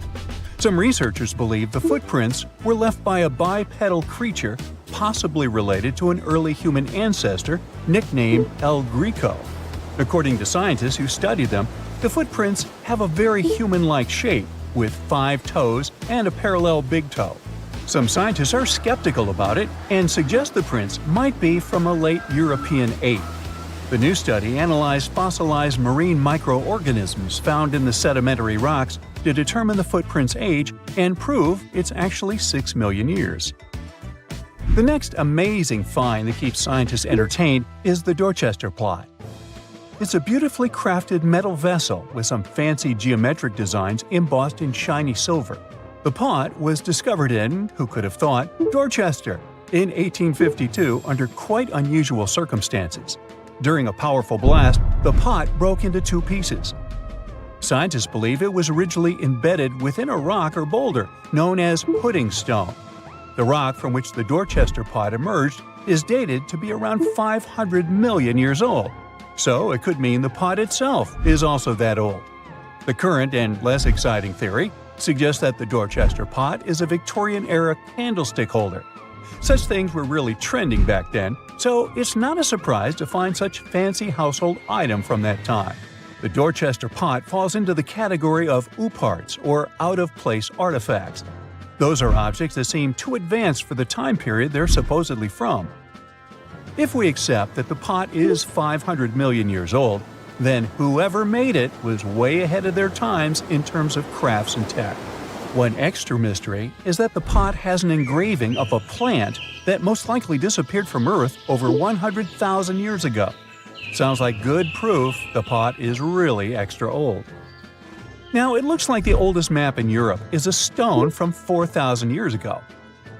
This Bronze Age slab was found in France in the year 1900 at an ancient burial ground. The carvings on the slab show in 3 dimensions the River Odey network with a fantastic accuracy of around 80% over an 18-mile stretch.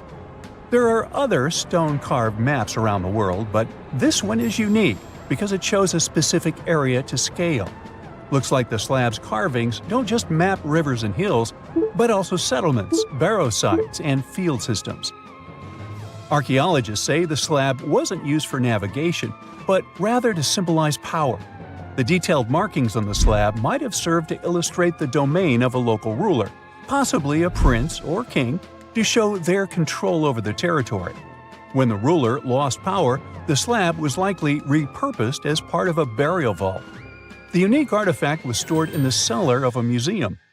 For decades, no one even noticed until several scholars read older reports about the slab and decided to check it out. They conducted a detailed analysis using 3D techniques.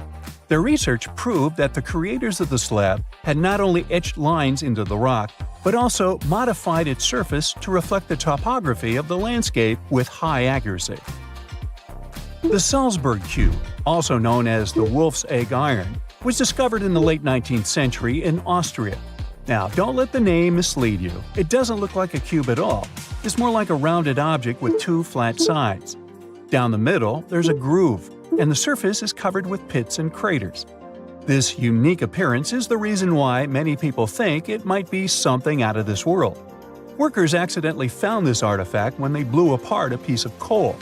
The coal seam it came from is thought to be over 60 million years old. The Salzburg cube moved between museums, mysteriously vanished in the early 20th century, and then showed up again. A professor from Bonn University suggested it might be from a meteor, but they found no evidence of elements that you'd normally see in meteorites, like cobalt or nickel. Then researchers thought it must be a human-made object, possibly a Victorian-era candlestick holder. No one knows the true story of the cube or its current location. Yep, it disappeared again. Have you heard about the Meister print? It's a fossilized sandal print discovered in 1968, and it has sparked a lot of intrigue. There's a trilobite inside the print, which supposedly went extinct around 500 million years before humans even existed. But many historians think this age is an exaggeration. When Meister found the fossil, it was authenticated. But the scientist who did it didn't confirm it was a human sandal print. He only agreed there was a trilobite there. When another scientist visited the site, he found a 6-inch impression he believed was from a child's moccasin. But the footwear seemed to be new. So, could it be evidence of time travel? Proof that humans existed millions of years earlier than we thought? Or a sign that someone else visited early Earth? Or is it just a rock formation that looks like a sandal print? We still don't have the answers. Back in June 1936, a couple was walking along Red Creek in London, Texas. London, Texas? Yeah, when they stumbled upon something unusual. It was a piece of wood sticking out of what seemed to be an ancient rock formation. About 10 years later, their curious son decided to crack open the rock to see what was inside. And he saw a hammer, which looked surprisingly modern. Then, one unique finds enthusiast decided that the rock encasing the hammer was from the Cretaceous period. This would mean that someone dropped a 19th century hammer while dinosaurs like Triceratops were still roaming the earth. So, if this hammer was truly from the Cretaceous period, then the whole evolutionary theory would be wrong. And if the hammer was modern, it would mean the Cretaceous rock formation it came from was much younger than we thought. But the real answer was much simpler. The hammer was indeed modern, and geological processes had encased it in rock. Minerals can harden around an object in a relatively short time. So the hammer was probably dropped by a miner a century or so ago, and the rock formed around it afterwards. And no, it wasn't a Victorian-era candlestick holder either. One of the most unexplored and mysterious places on Earth is located in plain sight. It's one of the most majestic monuments of humankind. The wonder of the ancient world hides a secret that scientists and archaeologists still can't solve. This is the Great Sphinx of Giza in Egypt. The huge sculpture of a lion with a human head was carved out of rock about 4,500 years ago. Scientists still don't know the exact date of its creation and are also unaware of who built it and what for. There are many assumptions and theories, but none of them has been confirmed. Most people have seen this majestic sculpture either in photographs or in reality, but almost no one knows what's hidden underneath it. The statue of the Sphinx was carved from a single piece of limestone. It was painted. The remains of color pigment on the surface prove this. In the distant past, the Sphinx looked much brighter and more colorful than what we see now. But even after thousands of years, its greatness hasn't diminished. And by the way, Sphinx is not the real name. It was invented by the Greeks about 100 years or more after its creation. Initially, the Egyptians called the statue Hor-em-Akhet. There are many legends and theories saying the Sphinx is there for a reason. It's like a watchdog that guards the tomb of the pharaoh and the secrets of ancient Egypt. These legends become more plausible when archaeologists discovered hidden entrances at the feet of the Sphinx. They believe that these secret passages are the beginning of the tunnels leading to the halls with treasures. You can find a lot of stories on the internet that claim the Sphinx hides the Hall of Records, a repository filled with ancient and secret knowledge. One of the main artifacts of this repository is supposed to be the records of the ancient mythical state of Atlantis. According to legends, the entire library from this city was moved under the Sphinx. The entrance to this library must be located next to the Sphinx's right paw. Many archaeologists tried to find this entrance, but came away empty-handed. Also, there are many images with detailed diagrams of the underground city that consists of a network of tunnels and chambers under the Sphinx.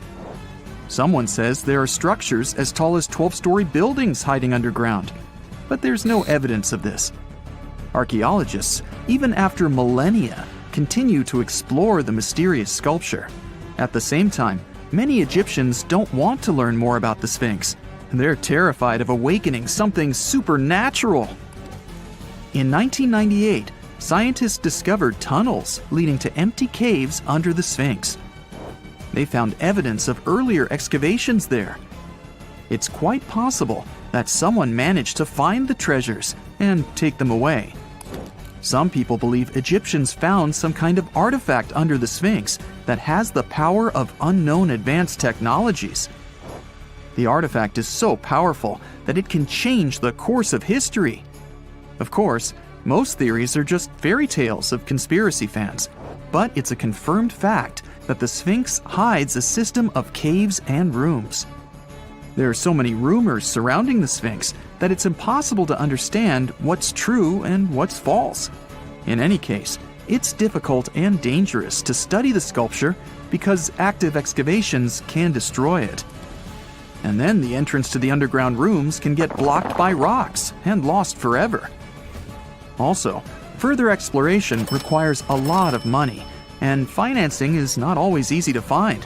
But the main reason? It's too risky. There's no guarantee that people will be able to get out of the underground labyrinths. For these reasons, scientists and archaeologists have been exploring this majestic structure for so long. Another famous architectural monument with a secret is Mount Rushmore in South Dakota. Everyone admires the images of the U.S. presidents' faces carved into the rock, but few people know that there's a secret room hidden behind the head of Abraham Lincoln. The architect of Mount Rushmore wanted to carve slabs on the rock with the record of the main stages of the country's history. But his plan was too complicated to carry out. Then he was offered to implement it on a much smaller scale, to build a secret room inside the mountain. The idea was to save this knowledge so that future generations will always remember the history of their country. Unfortunately, the architect didn't have time to finish his work. The construction stopped for several decades. But in the late 90s, the project was resumed. Porcelain enamel panels depicting the history of the U.S. were placed in the room. It's possible that these plates will be stored there forever. But people can't see them, at least for now. The room is inaccessible to tourists as it's too difficult to get inside. Another secret room is located in the Empire State Building. More precisely, it's not even a room, but a place where you can take cool photos. Almost all tourists gather on the observation deck of the 86th floor to enjoy a stunning view of Manhattan. But there's another deck with panoramic windows on the 102nd floor. There are way fewer people there because almost no one knows about that place. Fortunately, access to this deck is open to everyone. You probably won't have to wait in line for a long time to take a photo. You'll feel special because you're in such a secret place where there are almost no people. But the coolest place is even higher, on the 103rd floor. This is a spacious observation deck where celebrities get their photographs taken. It's not a public place, but if you know the right people, you can get there. There are almost no security measures on the site. Only a low ledge between you and an abyss. That's why crowds of people are forbidden from coming here. It's not so easy to get there, and you're unlikely to succeed without a guide. First, you need to choose the right elevator that will take you there. Then you'll go through several engineering rooms filled with pipes, electrical panels, and other technical stuff. The final part of your way is a set of stairs inside a tiny corridor. And here you are, at the top of New York. Now we're in Paris. See the Eiffel Tower? Inside it, there are restaurants and observation decks. But if you try hard, you can find a secret apartment. Now it's a museum, but it was built so that people could live in it. The architect of the tower, Gustav Eiffel, created this apartment in 1889 for himself. It's almost at the very top of the Eiffel Tower. Imagine what a beautiful view he observed every day. He was the first and only tenant. No one else could gain access to this place. When the architect passed away, the apartment remained empty for a long time. Only recently, they restored it and turned it into a museum. Inside, the epoch of the last century is recreated. They even put wax figures of Gustav Eiffel, his daughter, and the American inventor Thomas Edison inside the room. This place is filled with an endless stream of passengers, office workers running late, visitors from other cities, noise, and train whistles. At Grand Central Station in New York, among all these sounds, you can hear the sound of a ball hitting a racket, if you're in the right place. A real tennis court is hidden inside New York Central Station. It belongs to a tennis club that arranges corporate games for employees of many companies. The club was opened in the 60s. Now we're moving to London, Charing Cross Road. It isn't easy to find one secret place here. To do this, you need to look carefully at your feet. Do you see these sewer grates in the asphalt? Inside them, you can notice two signs with the name Little Compton Street. Yeah, there's another street right below you. It disappeared from all maps at the end of the 19th century. Charing Cross Road was built over it. The identification signs that you see are part of old engineering tunnels. There's another interesting place in London. It's located in the southeast corner of Trafalgar Square. At first glance, it looks like a thick lamppost, but there are too many tourists walking around. You come closer and realize that one person can easily fit inside the post. The lamppost belongs not to an electrician, but to a police officer. Yeah, this is the smallest police station in the world. It was built in the 1930s and used as a watch post. Officers had to sit there one by one and watch Trafalgar Square. That always attracted a lot of pickpockets and all kinds of other criminals. When you hear the word mummy, you might get a chill down your spine. That's because most of us associate this word with those creepy characters we've seen in some scary movies. But in reality, mummies have helped us understand a lot about ancient civilizations, their rulers, and about how people used to deal with losing their loved ones. The people most famous worldwide for their mummies are the ancient Egyptians. They believed that some sort of existence after passing away was possible, if certain conditions were met. That's why they insisted on preserving the human body through the process of mummification and placing the mummy in a furnished tomb, kind of like giving it a fully functioning apartment of its own. Why did they believe in this? Well, because they were deeply connected to their natural environment for the most part. They saw the natural cycles around them, like how the sun rose every day, followed by the moon, or how new life was always sprouting from plants, even after they had wilted away. They also believed that the powerful spirit Osiris, who represented the cycle of passing away and resurrection, played a role in this process. To prepare for the afterlife, the ancient Egyptians followed certain rituals, like mummification, which involved using materials like honey, resins, and incense to preserve the body. There's no other mummy more popular than that of King Tut. He was a young pharaoh who ruled over 3,000 years ago in Egypt.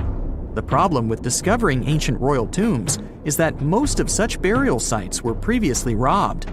People knew ancient rulers had been left with many valuable belongings, so those locations became vulnerable to thieves. When King Tut's tomb was opened in 1922, people were excited because it had not been robbed, like many other previously discovered royal tombs. That's how well hidden it was. Inside, his mummy was encapsulated in a total of 3 coffins, including one made of gold. The objects found in his tomb showed us what ancient Egypt was like, and studying his mummy also helped us learn about the culture and practices popular at the time when he passed away. We also learned about his family by looking at his DNA. Scientists were able to discover that he had had a disease called malaria and a problem with his foot that might have made it hard for him to walk. Ramses II was another pharaoh in Egypt who ruled for 68 years, which was quite a lot back in the day. He was known for his expansion campaigns and building projects. Many objects from his time as a ruler still exist today, including a large statue of him. Ramses II was about 6 feet tall and lived to be about 90 years old. After looking at his mummy, scientists concluded that he may have had a medical condition that affected his spine. Now, remember those thieves I mentioned before? They are probably the reason why Ramses II ended up in a plain coffin in a secret collection of royal mummies at Deir al-Bahari, which was rediscovered in 1881. Thankfully, archaeologists were able to identify him because his journeys had been recorded on his wrappings. The process was really tedious too. In fact, in ancient Egypt, the mummification process could take a staggering 70 days to complete. A special person would say a very specific speech while delicately handling the body and drying it out using a type of salt called natron. They also used linen and resin to make the body look more lifelike and to wrap it in cloth. The tomb was equally as important for ancient Egyptians. The walls of King Tut's tomb, for example, were adorned with intricate artwork that depicted his journey to the afterlife, from his burial procession to his passage through the underworld. The ancient Egyptians believed that everyone made this journey after passing away, and they filled their tombs with items and paintings to help the person in their spiritual travels. Additionally, the walls of the tomb were decorated with spells from a special book, which contained a collection of poems that the Egyptians believed would help people reach the afterlife. And speaking of how important this journey was, people also placed food in these ancient tombs. In King Tut's tomb, archaeologists discovered 36 jars of vintage beverages and 8 baskets of fruit, which were believed to be left there to help him in his journey to the afterlife. The Egyptians believed that traveling to the afterlife took a really long time, so they left a lot of supplies, such as food and water, to sustain their loved ones. Pharaohs also generally had numerous luxurious garments and beautiful jewelry in their tombs to ensure that they would have a fashionable journey. These items included various types of linen clothing, such as tunics, scarves, gloves, and headdresses, as well as a lot of gold jewelry with precious stones, like bracelets, buckles, pendants, necklaces, rings, and even precious depictions of insects for protection. Some were also deposited with fans made from ivory and ostrich feathers to keep them cool in the afterlife. Some ancient rulers were even placed in their forever apartments along with boats. For example, Pharaoh Khufu built the Great Pyramid at Giza as his tomb, and a large ship was found inside. King Tut, however, was buried with multiple boat paddles, but no actual boat. Instead, he had 3 chariots and numerous walking sticks made of precious materials, perhaps indicating he'd rather travel to the beyond by land, not by water.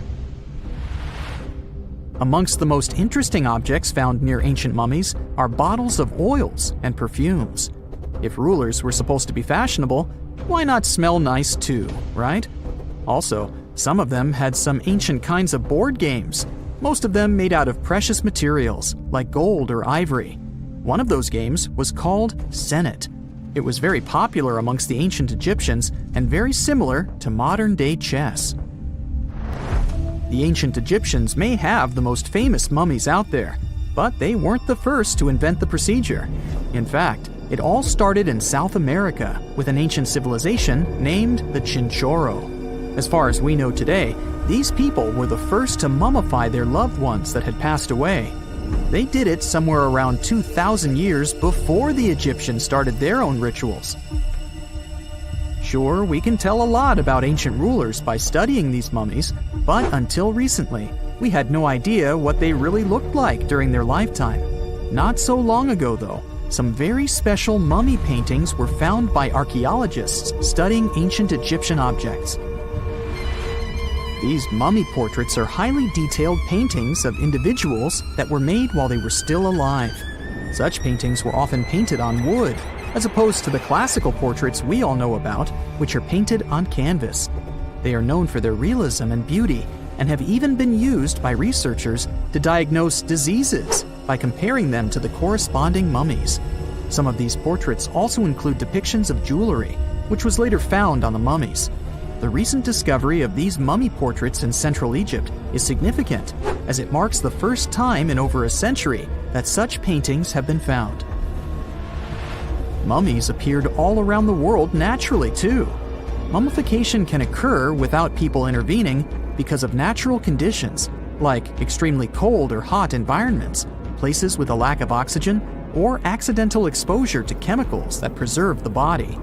These conditions don't allow bacteria to grow, resulting in the body remaining more or less intact.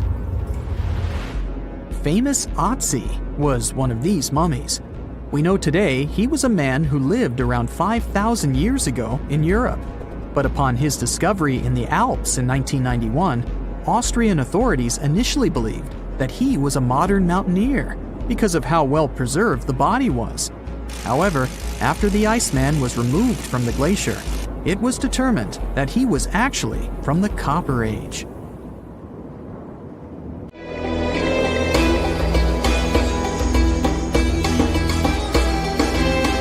The Great Pyramid was created as the final resting place of ancient Egyptian monarch Khufu.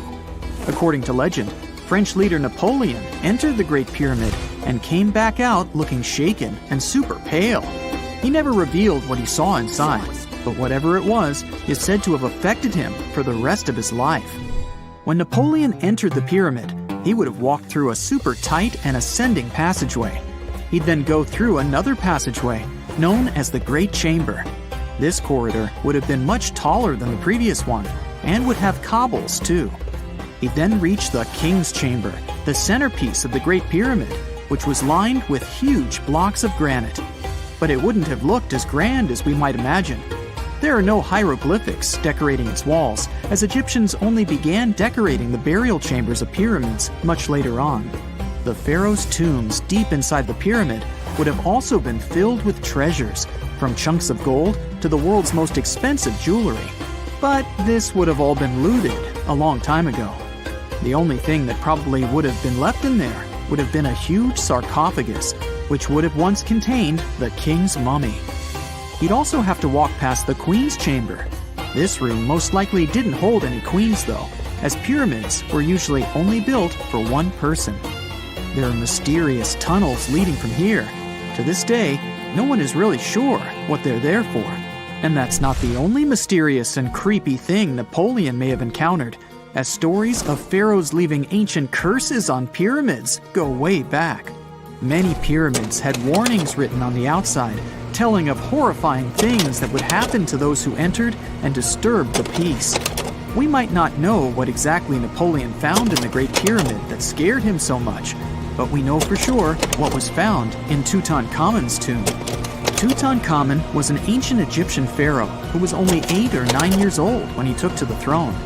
He became a cultural phenomenon when his tomb was discovered almost completely intact in 1922. His pyramid sits in the Valley of Kings in Thebes, modern Luxor, which is in Egypt. Unlike the Great Pyramid, Tutankhamun's tomb was covered in beautiful wall decorations. The walls told the story of how he would travel to the afterlife through the underworld. Egyptians believed all people would have to take this journey, so they would fill their tombs with objects and paintings to help them get there. There'd also be spells painted on the walls. They believed this would help people pass over to the next realm. The journey would be pretty long, and for that reason, the ancient Egyptians would also fill the pyramids with food. Tutankhamun's pyramid was filled with 8 fruit baskets. They even found something called gingerbread fruit in there. The rooms were jam-packed with furniture, statues, clothes, and staffs, amongst a whole bunch of other things. You'd likely find a lot of clothes and expensive jewelry in the pyramids as well. The ancient Egyptians wanted their ancestors to travel in style to the afterlife. They put Tutankhamun in his final resting place with over 50 pieces of clothing, all of the highest quality.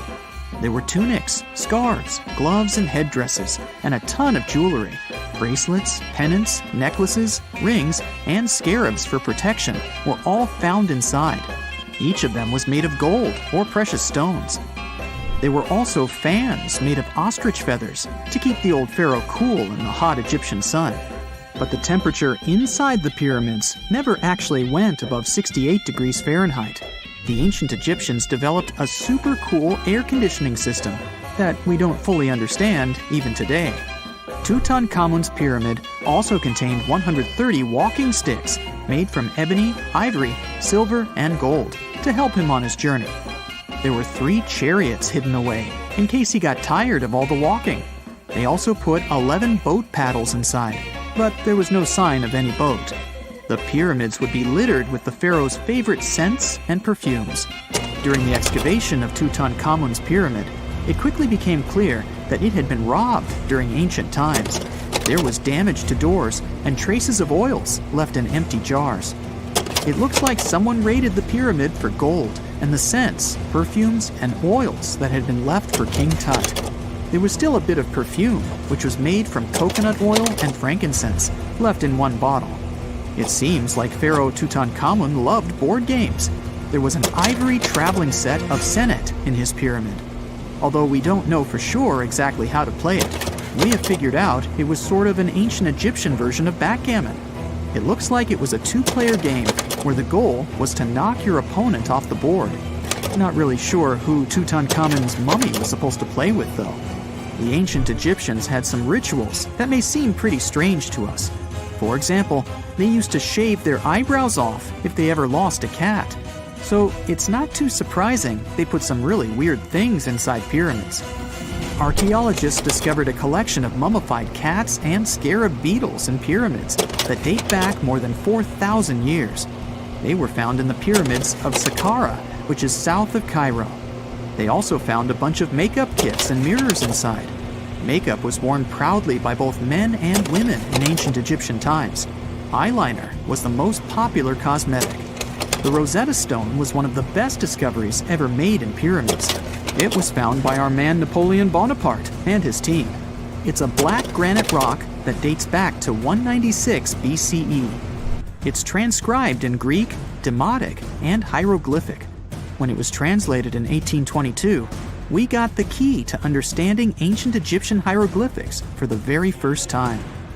The discovery of Queen Hatshepsut's mummy in 1903 changed our understanding of the Egyptians forever. After she had passed away, her successor, Thutmose III, removed most of the evidence of her reign, so we basically knew nothing about Egypt's first great female leader. She's now gone on to become one of the few and most famous female pharaohs of Egypt. Pharaoh Khufu even had a fully fledged boat in his pyramid. Archaeologists uncovered more than 1,200 pieces of a giant boat near the Great Pyramid at Giza. They reassembled the boat, and it's a whopping 144 feet long. It's most likely a solar boat, which was designed to carry the resurrected king with the deity Ra. Fun fact, the Pyramid of Giza is the last remaining of the 7 wonders of the ancient world. The other 6 are the Hanging Gardens, the Colossus, the Temple of Artemis, the Mausoleum, the Lighthouse, and the Statue of Zeus. This pyramid was also the world's tallest man-made structure for 3,800 years, and it's the biggest pyramid in Egypt. It took a staggering 2.3 million blocks of limestone, and some weighed as much as 80 tons. It took an incredible 100,000 laborers and a whopping 23 years to build. Its original height was a mega 480 feet. In 2017, archaeologists discovered something weird about Egypt's Great Pyramid. There's a hidden void that's at least 100 feet long, and no one really knows why it's there or what's actually inside it. The weird void is the first inner structure discovered within the 4,500-year-old pyramid since the 1800s. Scientists used cosmic rays to detect the massive hole, but are still no closer today to finding out what's inside. The ancient Egyptians took a lot of care building the pyramids, and everything was strategically placed and structurally sound, so it's super unlikely that this hole is due to blocks falling over time. Loads of pyramids also contain small model figurines called ushabti. These represented attendants. They believed they would come to life to serve the pharaohs in the afterlife. But it's amazing that all this stuff actually fit inside. There isn't actually a huge amount of space inside the structures. It's mostly just rock. Not many civilizations are as mysterious as ancient Egypt. a powerful empire that lasted over 3,000 years. It gave us pyramids that still stand and myths that still inspire. It's one of the most explored places on Earth, yet somehow, we still find exciting stuff. In Abydos, archaeologists just uncovered a 3,600-year-old royal tomb. It's huge! It has golden hieroglyphs of deities covering the entrance. But the pharaoh's name? It's not there. It's missing. Who was this ruler? And what new chapter could this open in Egypt's story? If there's one place in Egypt where the line between life and demise feels thinner, it's Abydos. To the ancient Egyptians, this was sacred ground. They believed it was the burial place of Osiris, the god who literally passed away, had his remains separated, and came back to life to rule the underworld. Because of that, Abydos became Egypt's spiritual gathering place. Pharaohs built amazing temples here, like the Temple of Seti, famous for its King's List, a wall that has the names of 76 pharaohs carved in it. Pilgrims came from across Egypt, leaving offerings and participating in Osiris festivals, where his demise and rebirth were ritually reenacted. It wasn't just symbolic worship, it was Egypt's version of Comic-Con. But instead of cosplaying superheroes, people reenacted gods coming back to life. Obviously, pharaohs competed to be buried as close to Osiris as possible. Abydos became part cemetery, part holy city, part afterlife insurance policy. Fast forward thousands of years, and we still uncover remarkable stuff around Abydos. That's the case with the recently discovered tomb. In early 2025, a joint team of researchers from the US and Egypt decided to dig beneath a rocky rise ominously called Anubis Mountain. You remember Anubis, the jackal-headed deity who guarded cemeteries. The uncovered royal burial was hidden 23 feet below the surface. Sadly, even though it eluded archaeologists for so long, robbers had already taken away with treasures ages ago. They could definitely tell this was a tomb of someone super important. Similar to how you can walk around a mansion with no furniture but still deduce that someone rich must have lived there. The chamber had mud brick vaults rising over 16 feet. That's taller than a female giraffe standing upright. For something built 36 centuries ago, it still felt enormous. However, when you remember that Egyptians were masters of architecture, nothing seems surprising. So no treasures, no golden mask, and sadly, no name.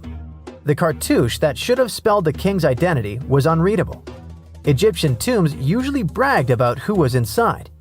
In ancient Egypt, a cartouche was basically a big oval name tag for kings wrapped in hieroglyphs. Think of them as VIP passes that worked in both this life and the next. Without it, your soul couldn't check into the afterlife hotel.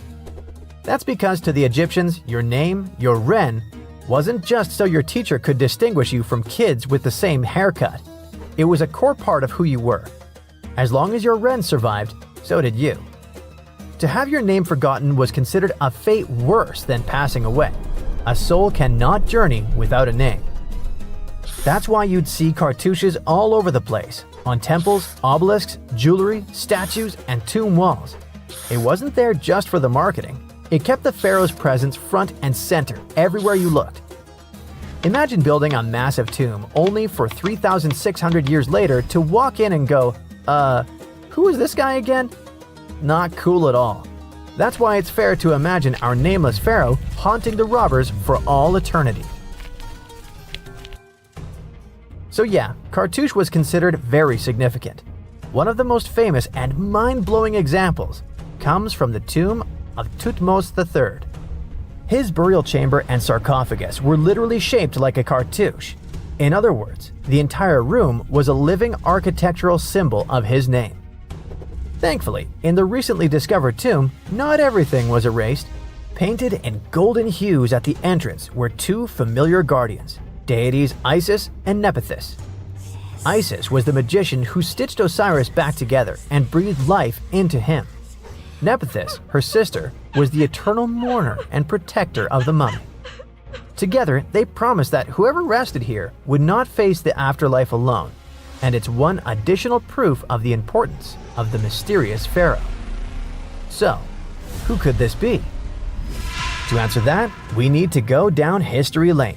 This tomb dates back to Egypt's messy chapter called the Second Intermediate Period. Instead of one ruler in charge, the country had many rival kingdoms, each with its own little power base, like a real-life Egyptian version of Game of Thrones. And right in the middle of that chaos was Abydos.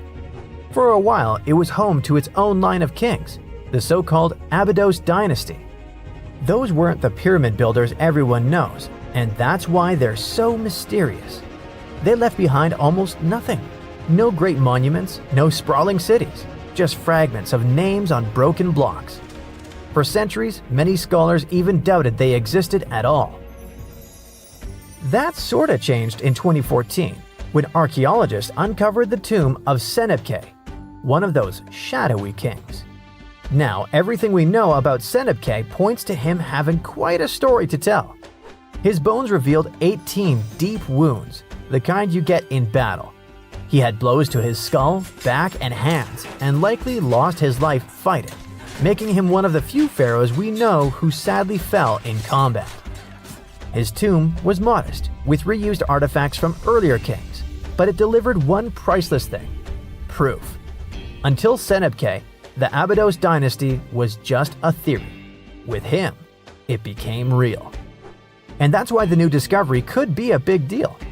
The newly uncovered royal tomb at Abydos shares the same layout and style as Senebkay's. It has limestone chambers, mud brick vaults, and protective deities, although it's much bigger. Which again raises the possibility that we're looking at an even earlier, more powerful ruler of Abydos. Whoever he was, he wanted to be remembered alongside the greats. Which is ironic, because it seems that history tried erasing him. Perhaps additional findings alongside his tomb could tell us more. Yes, there's more, and it's actually pretty cool.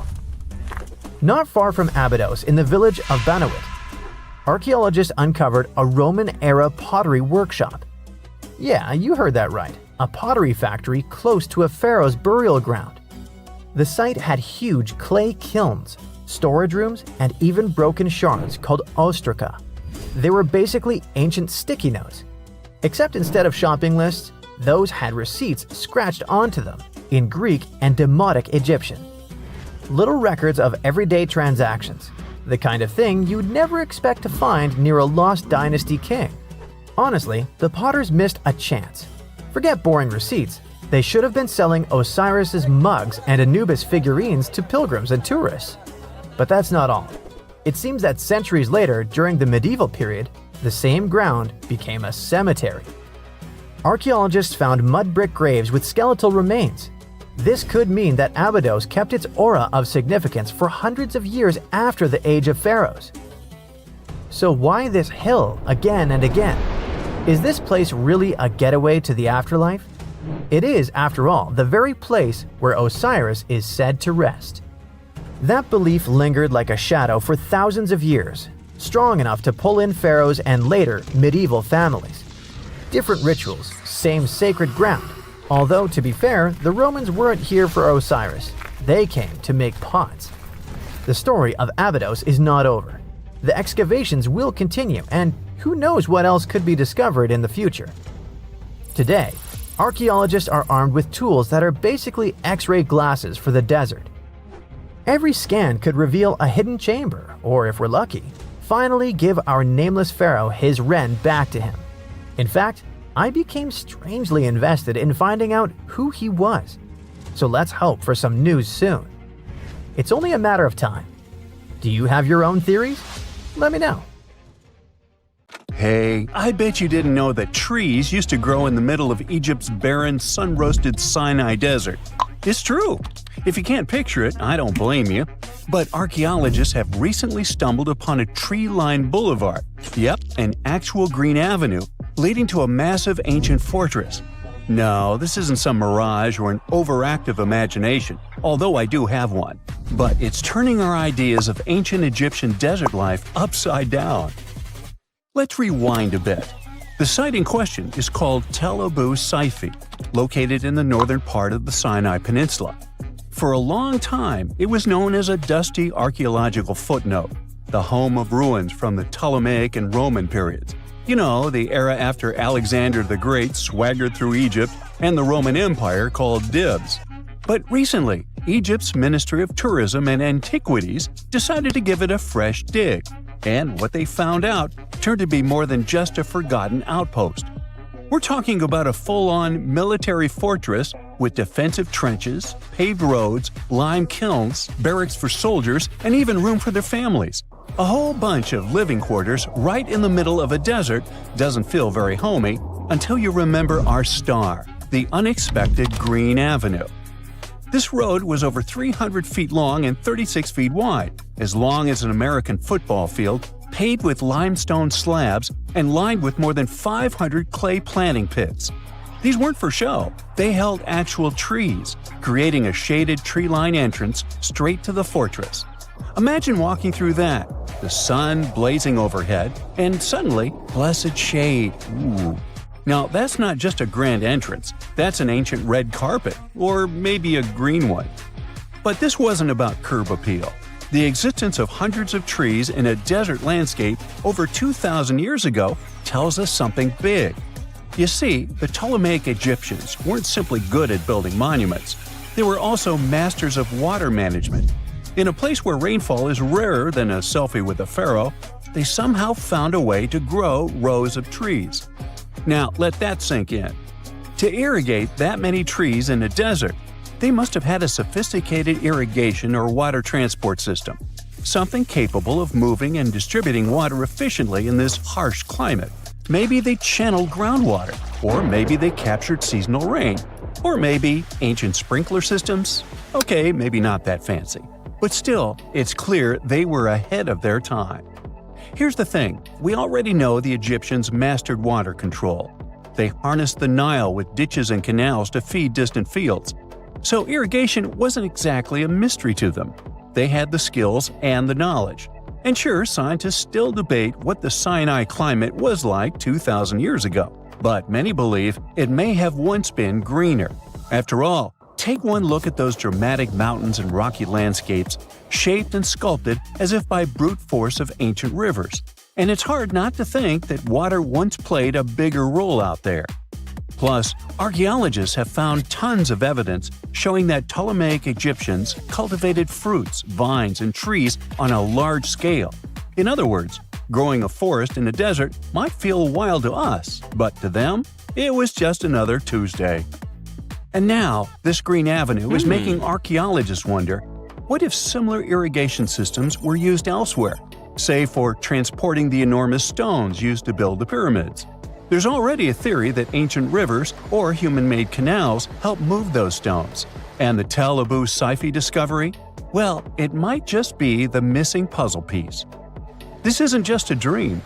Back then, rivers were like highways, power grids, and cargo trains of the ancient world, all rolled into one. Egyptians used them for everything: irrigating crops, trading goods, powering industry, and even mobilizing for war. If you were doing something important, odds are it involved a river. But wait, it gets even better.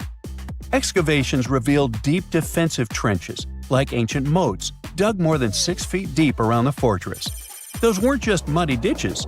They were part of an elaborate defense system designed to be filled or bridged to control access. Think of it as ancient Egypt's version of a retractable security gate, minus the hydraulics. And while the trenches were keeping intruders out, life inside the fortress was bustling. Remember how we said archaeologists had found military housing units? It turns out soldiers might have lived there with their families. So this wasn't just a barracks, it was a thriving community, with meals, routines, kids playing, and probably a whole lot of ancient gossip flying around the dinner table. In addition to all the military stuff, researchers found 4 massive lime kilns used to produce quicklime, an essential ingredient for making construction mortar. These kilns are a big deal because they suggest that during the later Roman period, Tel Abu Saifi turned into an industrial hub. It was like the Home Depot of ancient Egypt, churning out materials to build and repair buildings. But here's where the plot thickens. Underneath all of this, beneath the roads, the trenches, the kilns, archaeologists found the corners of an even older structure, a mystery building. Could it be the remains of a third, much older fortress? Or an ancient cemetery or lost city? Nobody knows yet, but one thing's clear: this story isn't over. Honestly, this might be the coolest archaeological cliffhanger of the decade. So, what does this all mean? Well, for starters, it challenges everything we assumed about desert life in ancient Egypt. For the longest time, deserts were thought of as natural barriers, dry, deadly, and empty. But this find suggests that the desert might have once been green and full of life, not because the climate was dramatically different, but because the Egyptians were incredibly good at bending the environment to their will. They didn't just survive in the desert, they transformed it. It also adds fuel to the fire in the age-old debate about ancient Egyptian tech. If they could build a fortress with tree-lined roads, moats, irrigation, and industry in the middle of the Sinai, is it really such a stretch to imagine they could engineer water channels to move pyramid stones? Forget the Ancient Aliens TV show. Sure, it's entertaining, I'll give you that, but it makes us forget something crucial. Those people were brilliant. A lot of what we call modern technology is recycled ancient ingenuity. And who knows how much knowledge we've lost over time. Meanwhile, the dig continues. Scientists are now mapping the entire Tel Abydos site, trying to piece together how all the structures connect. Some want to analyze soil samples to find traces of old tree roots and maybe even figure out what kinds of trees once grew there. Imagine if they were date palms. We might be looking at the world's oldest snack lane. You already know that the implications of the discoveries don't stop with history books, right? This kind of discovery has modern relevance too. Our world is going through a lot of change, with crazy weather and huge heat waves. So maybe we should be asking, what can we learn from ancient civilizations that once made the desert bloom? If nothing else, Tel Abydos sci-fi reminds us that the ancient Egyptians were more than just pharaohs, pyramids, and mummies. They were visionary planners, eco-architects, and straight-up problem solvers. They didn't wait for nature to hand them what they needed, they engineered it. And thanks to discoveries like this, we're getting a clearer picture of just how advanced and, frankly, how cool ancient Egyptian civilization really was. So next time someone tells you deserts are just empty wastelands, you can hit them with this fun fact. Over 2,000 years ago, in the heart of the Sinai Desert, there was a fortress with a tree-lined avenue, moats, military housing, an industrial center, and even a secret underground structure. Take that, sand dunes! Who knows what else is still buried out there, waiting to rewrite history? In November 1922, a boy walked through the desert mountains of Egypt and discovered some ancient steps carved into the rock. Subsequently, this find became one of the world's largest and most significant archaeological discoveries. This step was part of Tutankhamun's untouched tomb. Archaeologists found about 5,000 ancient objects, including jewelry, fabrics, painted vases, and funeral masks. You've probably seen one of them. It has become one of the most recognizable attributes of ancient Egypt. More than 100 years have passed since then, and now humanity has finally become close to another large-scale discovery, the tomb of Cleopatra. This queen was the last active ruler of the Ptolemaic Kingdom of Egypt, who sat on the throne from 51 to 30 BCE. There are many ancient records about Cleopatra, her reign, and her unusual personality, but until now, no one has discovered the secrets about her passing away in the burial place. So, one archaeologist, Dr. Kathleen Martinez, has been studying ancient records and temples around Alexandria for decades, and concluded that the tomb of the queen should be located under the ancient city of Taposiris Magna, founded in 280 BCE. It was a big city on the northern coast of Egypt, where tens of thousands of people were engaged in trade and industry, and it seems that Dr. Martinez's guesses turned out to be correct. She and a group of archaeologists have discovered a secret underground tunnel near Alexandria, with a length of about 0.8 miles. It was cut into the rock under Taposiris Magna's temple. During further excavations, they found many things that indicate Cleopatra's tomb lies in the tunnel's depths. It's also possible that she is buried there together with the Roman commander, Mark Antony. According to ancient records, Cleopatra and Mark Antony loved each other and together opposed the Roman Senate, which declared Antony a traitor. The fact that natural disasters have occurred on the territory of Taposiris Magna for thousands of years can complicate the excavations. Earthquakes and floods destroyed the city and possibly flooded its underground tunnels. But archaeologists hope the ancient tomb remains untouched, and that it hides many treasures and records about the royal life of ancient Egypt during the reign of the last dynasty. There's a chance that excavations will go underwater and in the mud. This will require much time and funding, but archaeologists are sure it's worth it. Anyway, it's too early to say that Cleopatra is really buried there, but scientists have found many things in the tunnel that confirm this, including clay pots, dozens of coins with the image of Cleopatra and Alexander the Great, as well as a bust with the image of the Egyptian queen. Cleopatra is still one of the most popular personalities in Egypt, on an equal footing with Ramesses III and Tutankhamun. She inspired many films, paintings, and books, but what made her so popular? She became famous for her inconsistency. She was a beautiful, intelligent ruler who pulled Egypt out of the crisis and made it a prosperous power. Medieval Arabic texts say she knew chemistry, mathematics, and philosophy, and may have written several scientific books. She knew several languages and had excellent diplomatic skills. At the same time, there are many legends that she was a femme fatale who drove many men crazy. However, there's no evidence that her beauty was incomparable. The image of a stunning model was created by Hollywood when it made several films where famous actresses performed the role of Cleopatra. And the Roman Emperor Octavian, the adopted son of Julius Caesar, specially created the image of Cleopatra as an insidious seductress because he was her enemy. Even though she was born in Egypt, Cleopatra wasn't an Egyptian. Her ancestors were Greeks, among whom was one of the generals of Alexander the Great. However, the people of Egypt loved her. She learned the language and was very sensitive to the traditions of this country. She knew the history, mentality, and customs of ancient Egypt well. She raised the level of its economy and strengthened its status as a world power. Much of this was made possible thanks to her cunning and impressiveness. She loved theatrical performances and lavish celebrations. She knew how to surprise people and put on a show. But behind the exterior image of a luxury lover was an intelligent and calculating ruler. Ancient Egypt was a rich, luxurious country, and Cleopatra did everything to increase its wealth and strengthen its position in the international arena. For example, she was once in conflict with her brother Ptolemy XIII Odd. The queen knew that she wouldn't be able to resist him, so she decided to attract Julius Caesar to their side. The Roman emperor arrived in Alexandria, where Cleopatra wanted to meet him, but Ptolemy knew about her plans and was about to prevent her from coming to Caesar. Then, instead of a rich and noisy arrival, Cleopatra decided to make her visit inconspicuous.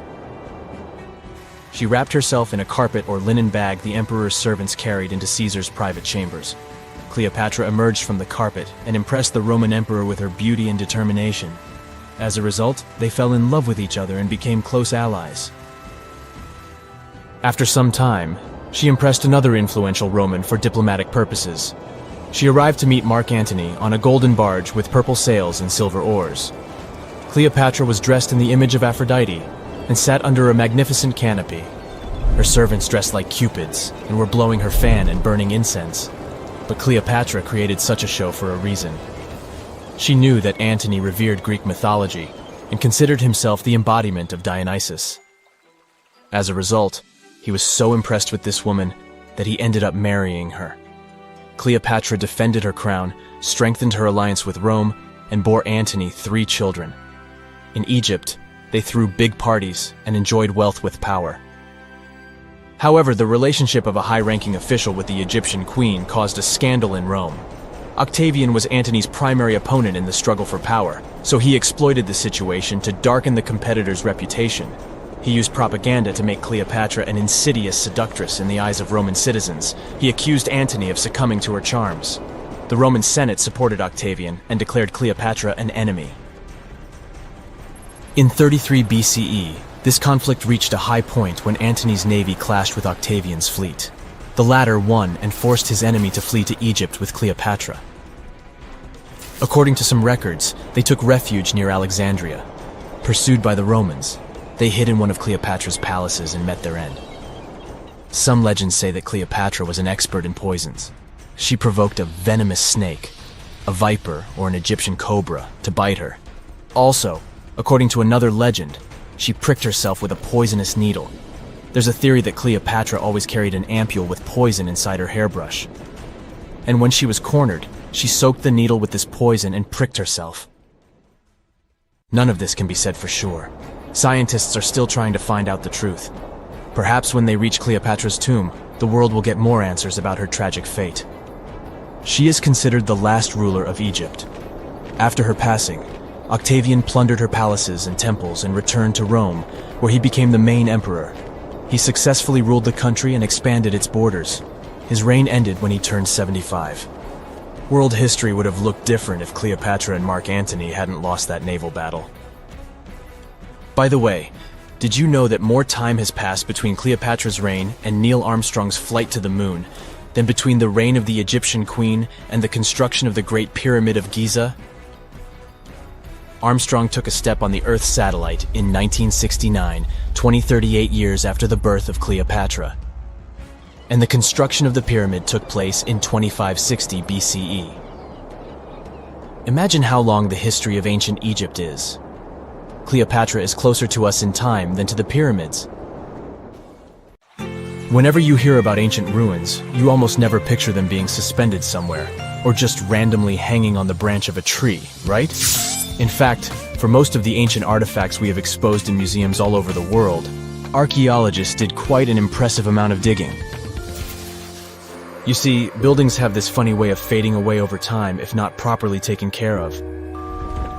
Sometimes we need to reuse some building materials, so an older construction may be sacrificed in the process. Other times houses are abandoned, and once they are exposed to the elements on the surface, like rain or sunlight, they don't really stand a chance. Some just simply crumble away due to good old erosion. So the only way a piece of architecture can survive the test of time is if it's somehow gotten buried deep down. Now, how did they end up buried in the first place? Well, it's quite the comedy of errors. Ancient cities had a habit of gradually raising their ground level like a kid adding toppings to their ice cream sundae. You see, these settlements were always busy collecting food and building materials to keep up with their ever-growing population. But hey, who has time to deal with waste and rubbish? It wasn't exactly high on their to-do list back in the day. So when it came to building new houses, ancient civilizations found it much easier to save their sweat and tears by piling up the rubble and constructing right on top. But that's not all. Rivers would also occasionally flood and deposit a layer of sediment on the city floors, further encapsulating those ancient constructions. And in those dry regions like the desert, where the wind likes to show off its sand and dust dance moves, you can bet it was a constant struggle to keep the establishments clean. One hilarious example is the Sphinx, which had its head buried in sand until a group of archaeologists unearthed it in 1817. Some ancient towns eventually got covered up because they were completely abandoned. With less human activity to control their expansion, plant seeds couldn't resist the opportunity and sprouted all over the place. They gobbled up carbon dioxide from the air and grew, adding more and more bulk to the ground. Those cheeky roots even decided to stabilize the soil made from decaying plant matter, creating layers upon layers of earthy goodness. It's like the ultimate DIY project Mother Nature embarked on, with plants as her loyal helpers. The act of digging into the secrets of ancient civilizations is not just about unearthing a lost world. It's also an epic quest to reveal the hidden treasures beneath layers of history. But how do archaeologists know where to dig in the first place? If everything is covered in layers upon layers of sediments, debris, and plant roots, they must have some sort of system they rely on before embarking on a new project, right? For starters, they're not always the ones suggesting an archaeological dig in a certain location. Let me explain. Let's say you're a contractor and you want to build a new fancy apartment complex in your city. Some local legislations have certain requirements before your project can start, though. For instance, before anyone starts building on a piece of land, they might need to bring in specialists to check the soil. These clever folks can be archaeologists, geologists, or paleontologists, and they need to keep an eye on things during development. If any artifacts or ecofacts, fancy word for organic remnants, are discovered, these experts swoop in to excavate and study them. But what about sites that have nothing to do with bulldozers and yellow hats? Archaeologists have more than one trick up their sleeves when it comes to locating ancient hotspots. They dive deep into historic records with a healthy dose of detective work. By sniffing out old documents and maps, they can piece together the puzzle of human activity in a specific area. If a site has been visited before, it's even better. Finding records of past excavations or historical accounts can give archaeologists lots of information on where to continue their treasure hunt. Before archaeologists start swinging their shovels, they engage in a bit of a visual scan mission. Armed with a grid system, they'll stroll around the site, keeping their eyes peeled for any artifacts that might be hiding just beneath the Earth's upper layer. From groundstone tools to historic glass and even ancient garbage dumps, yes, they're also valuable. These keen-eyed explorers can spot signs of human activity faster than most people. If they stumble upon midden soil, fancy term for a garbage dump, they know for sure that humans once called this place home. Archaeologists don't just rely on their trusty shovels, though. They have an arsenal of gadgets to aid in their search for hidden wonders. Geophysical tools are like their secret weapons. Take the resistivity meter, for example. This clever contraption measures the electrical component of the soil and any buried features or artifacts. A buried wall, for instance, will create a different resistivity reading than the surrounding soil. Magnetometers and ground-penetrating radar work in similar ways, showcasing potential hints of ancient treasures in the soil. And who could forget our trusty old friend, the GPS? It helps archaeologists map out precise locations, like a high-tech treasure map, leading them straight to their pot of gold. Care to virtually visit some of the most important archaeological sites in the world? Well, follow me. In the United Kingdom, for instance, you'll find this interesting place called Stonehenge. It's one of many henges scattered around, but this one really takes the cake. Picture this: massive ancient stones standing tall and proud, arranged in a funky outer ring and an inner horseshoe, with some smaller stones thrown in for good measure. And guess what? These amazing stones have been around for over 5,000 years. Talk about a serious case of rock-solid longevity. Now, here's where it gets interesting. According to local folklore, the legendary wizard Merlin whipped out his magic wand and poof! He teleported these massive stones all the way from Ireland. Apparently, some giants had assembled them there, but Merlin decided they would look much better at their new location. Others think it's just the ruined remains of an old Roman spiritual edifice. These amazing structures were built by our Bronze Age ancestors. With their simple tools and limited tech, they managed to create this monumental masterpiece. Impressive, right? Unfortunately, there's still so much we don't know about this area. Stonehenge's initial purpose remains a mystery to this day. Sure, there are lots of theories, but scientists have yet to agree on the subject. However, we do know that it's perfectly aligned to catch the sunrise during the summer and winter solstices. The ancient city of Pompeii is an equally amazing archaeological site. Picture this. Mount Vesuvius, a notorious troublemaker, decided to throw a volcanic tantrum and completely covered this ancient Roman city. It turned it into a time capsule, located outside present-day Naples in Italy. Fast forward to the year 1748, when a bunch of adventurous explorers stumbled upon Pompeii. Lo and behold, they discovered a treasure trove of well-preserved goodies: streets, houses, food, probably a bit stale by then, blingy jewelry, fancy sculptures, colorful frescoes, everyday household items, and even animal and human remains. It was like an epic archaeological party. From the looks of it, Pompeii had it all. Fancy houses and villas, a massive 20,000-seat arena, cute little artisan shops, hangouts like taverns. And let's not forget the saucy spots like those luxurious bathhouses for some intense pampering. There's also the Sanctuary of Apollo, where people used to gather for their daily dose of worship. And of course, the bustling heart of the city, the Forum of Pompeii, where all the cool people used to hang out. And guess what? Pompeii is so cool that it made it to UNESCO's World Heritage List back in 1997. That's like the ultimate Hall of Fame for historical awesomeness. It also includes many other famous buildings and sites, like the Taj Mahal in India and the Acropolis of Athens in Greece. There are mysterious plasma bubbles floating around the pyramids of Giza. As bizarre as that might sound, let's get one thing clear right off the bat. There's nothing extraterrestrial going on here. Plasma bubbles are those weather anomalies that form in a layer of Earth's atmosphere called the ionosphere.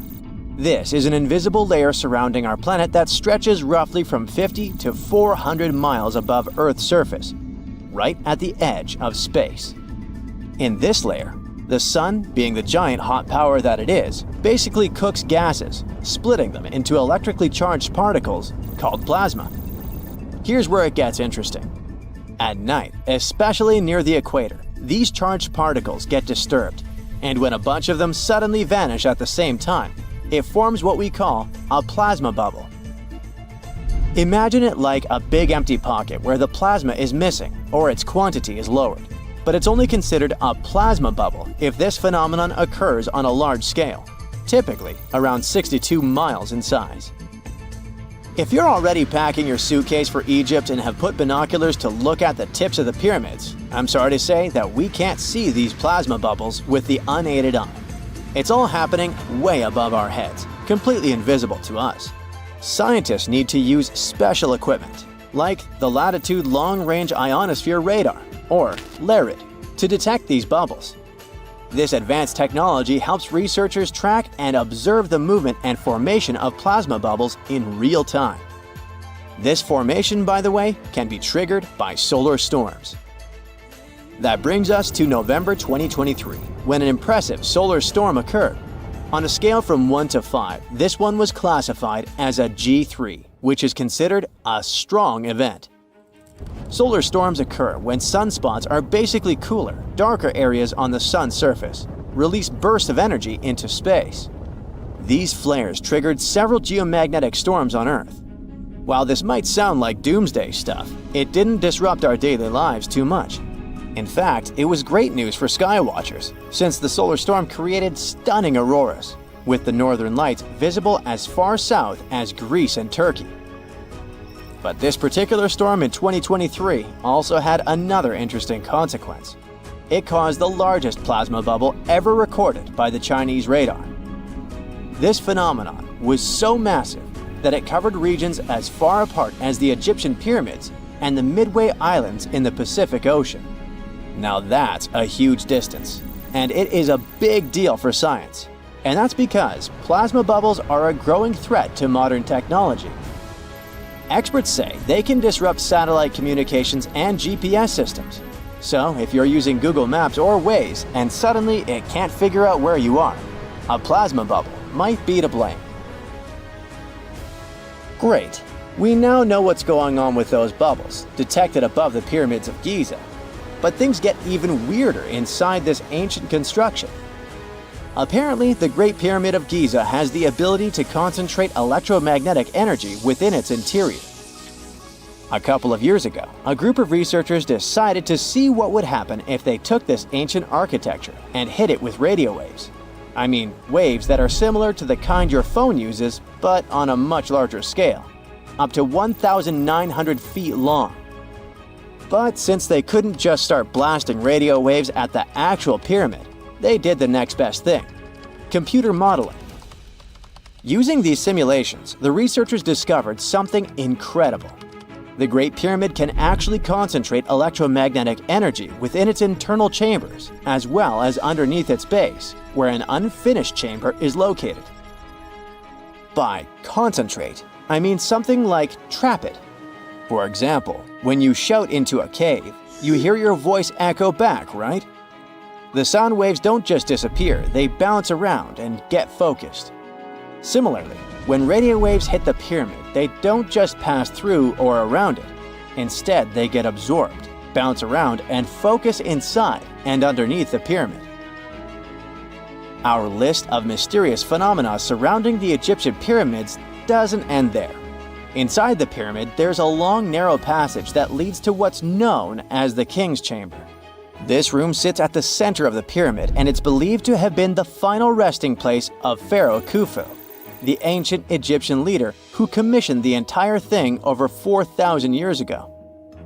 When visitors step into the King's Chamber, two things normally strike them: the room's incredible acoustics and its heavy, imposing structure, which is entirely lined with red granite. Recently, scientists have started to connect these two facts. Some researchers now believe that the king's chamber might be able to catch or pick up sound energy generated from other parts of the pyramid. In other words, this room might have been designed to amplify sound in a way that no other chamber in the pyramid can. To test this theory, researchers conducted an experiment where they sang in the Queen's Chamber, which is located directly below the King's Chamber. Here's where it gets wild. The music couldn't be heard in the lower underground rooms of the pyramid, but it sounded loud and clear in the King's Chamber. One possible explanation for this is the type of stone used in the King's Chamber: pink granite. Granite is known for its piezoelectric properties, meaning it can absorb energy from its surroundings, like sound vibrations, and convert it into electrical energy. This suggests that the chamber's unique acoustics might be due to more than just the shape of the room. It could be that the granite itself plays a role in amplifying and concentrating sound waves. According to scientists, these discoveries open up a whole new field of research into the pyramid's potential. Could the ancient pyramids have somehow harnessed the energy created by sound waves, or even Earth's natural vibrations? It might sound far-fetched, but considering the granite's piezoelectric properties are well documented in modern science, it's not entirely impossible.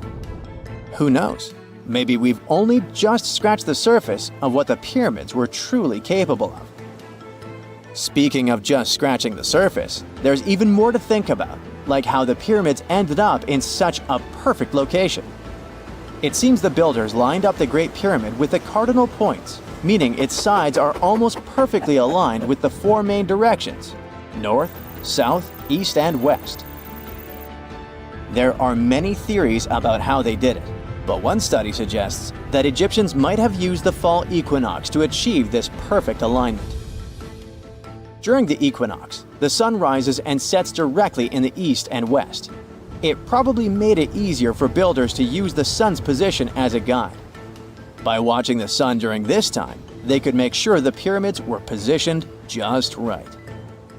If we think about all these strange things about the pyramids, I mean their perfect alignment, the ability to concentrate radio waves, and the materials used in the chambers that might generate electrical energy, could the real purpose of the pyramids actually be much more complex than just being tombs?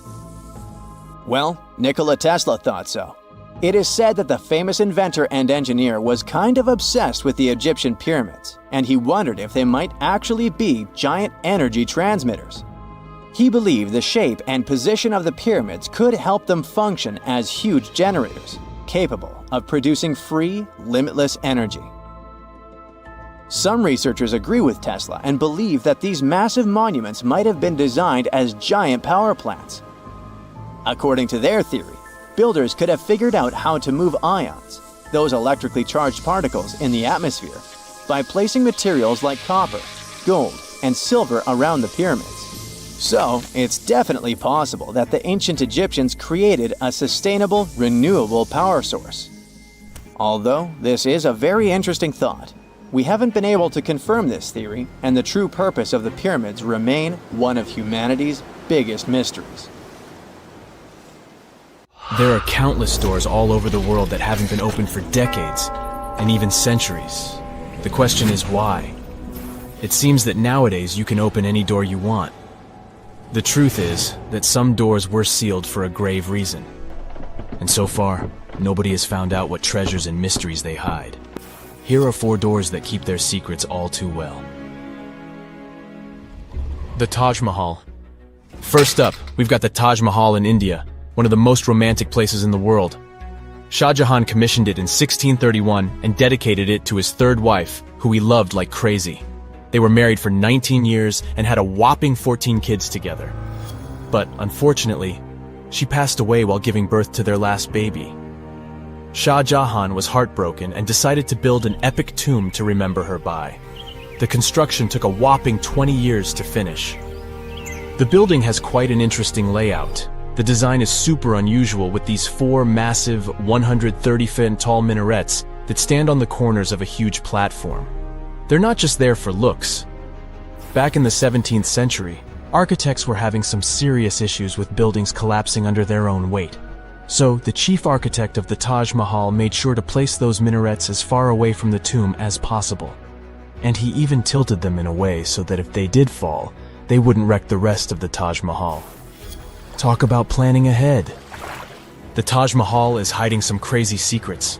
There are sealed rooms all over the place that nobody is allowed to enter. And if you check out photos of the building from the riverside, you can spot 2 basements. But guess what? They're sealed up too. Nobody knows what's inside or why they've been locked up since the time of Shah Jahan. Apparently, there's a good reason why those rooms are off limits. Some researchers think that they were built using marble, which turns into a different substance called calcium carbonate if it's exposed to carbon dioxide. And when that happens, little bits of marble start chipping off like crazy. To make matters worse, there's no air flowing into these rooms. That means that if too much CO2 builds up in the basement, the 4 minarets could collapse. But wait, there's more. Some people think that the body of Shah Jahan's wife can be found in one of these sealed-up rooms in pristine condition. Why not? Who knows what the mysterious rooms might keep? The Great Sphinx of Giza. The Great Sphinx of Giza is shrouded in mystery. It's not just the largest monolith statue in the world, but it's also a hybrid creature with a woman's head and a lion's body that originates from Egyptian and Greek mythology. It's also very ancient. It's estimated to be around 4,500 years old. The construction of this marvel took about 3 years and required 100 workers who were not slaves and were treated with delicacies like sheep and goat meat. It is also thought that it used to be much more massive than it is now. Archaeologists found huge stone blocks and abandoned toolkits near the site. However, the real secrets of the Sphinx lie underground, near its paws. A group of scientists used a seismograph to detect 2 hidden chambers beneath the Sphinx's paws. Some people think that these rooms might be the legendary Hall of Records, which holds ancient scrolls revealing the secrets of the universe. I mean, that's way cooler than any library I've ever been to. Rumor has it that the Egyptians even had info on Atlantis stashed down there, which is like a super old version of a conspiracy theory. Unfortunately, we can't go on an adventure to check it out just yet. The chambers presumably have 2 entrances, but both remain sealed. The researchers haven't yet received the green light to check out their theory. Let's hope they won't keep us in suspense forever. Sri Padmanabhaswamy Temple. This temple is located in the beautiful state of Kerala in India. This temple is famous for more than just its breathtaking beauty. Underneath the temple there are 6 vaults, creatively named A, B, C, D, E, and F. The enormous iron doors to these chambers add to the mystery of what's behind them. A few years back, the authorities decided to open these vaults to the world, but it wasn't an easy task. You can't just open the doors and enter the vaults. It required a lot of work. It took them a while, but finally, in 2011, they opened 5 of the 6 chambers. And guess what they found? Tons of treasure. Bags of gold, precious gemstones, and priceless diamond jewelry. The estimated worth of everything found in the vaults is a whopping $1 trillion. It's like the temple was the real-life inspiration for Aladdin's Cave of Wonders.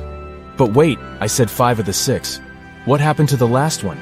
Vault B has remained closed, but not for lack of trying. They simply didn't manage to open it. There is even a belief that it's fatally cursed. Legend says that only a saint or sage can break the curse by chanting a specific mantra.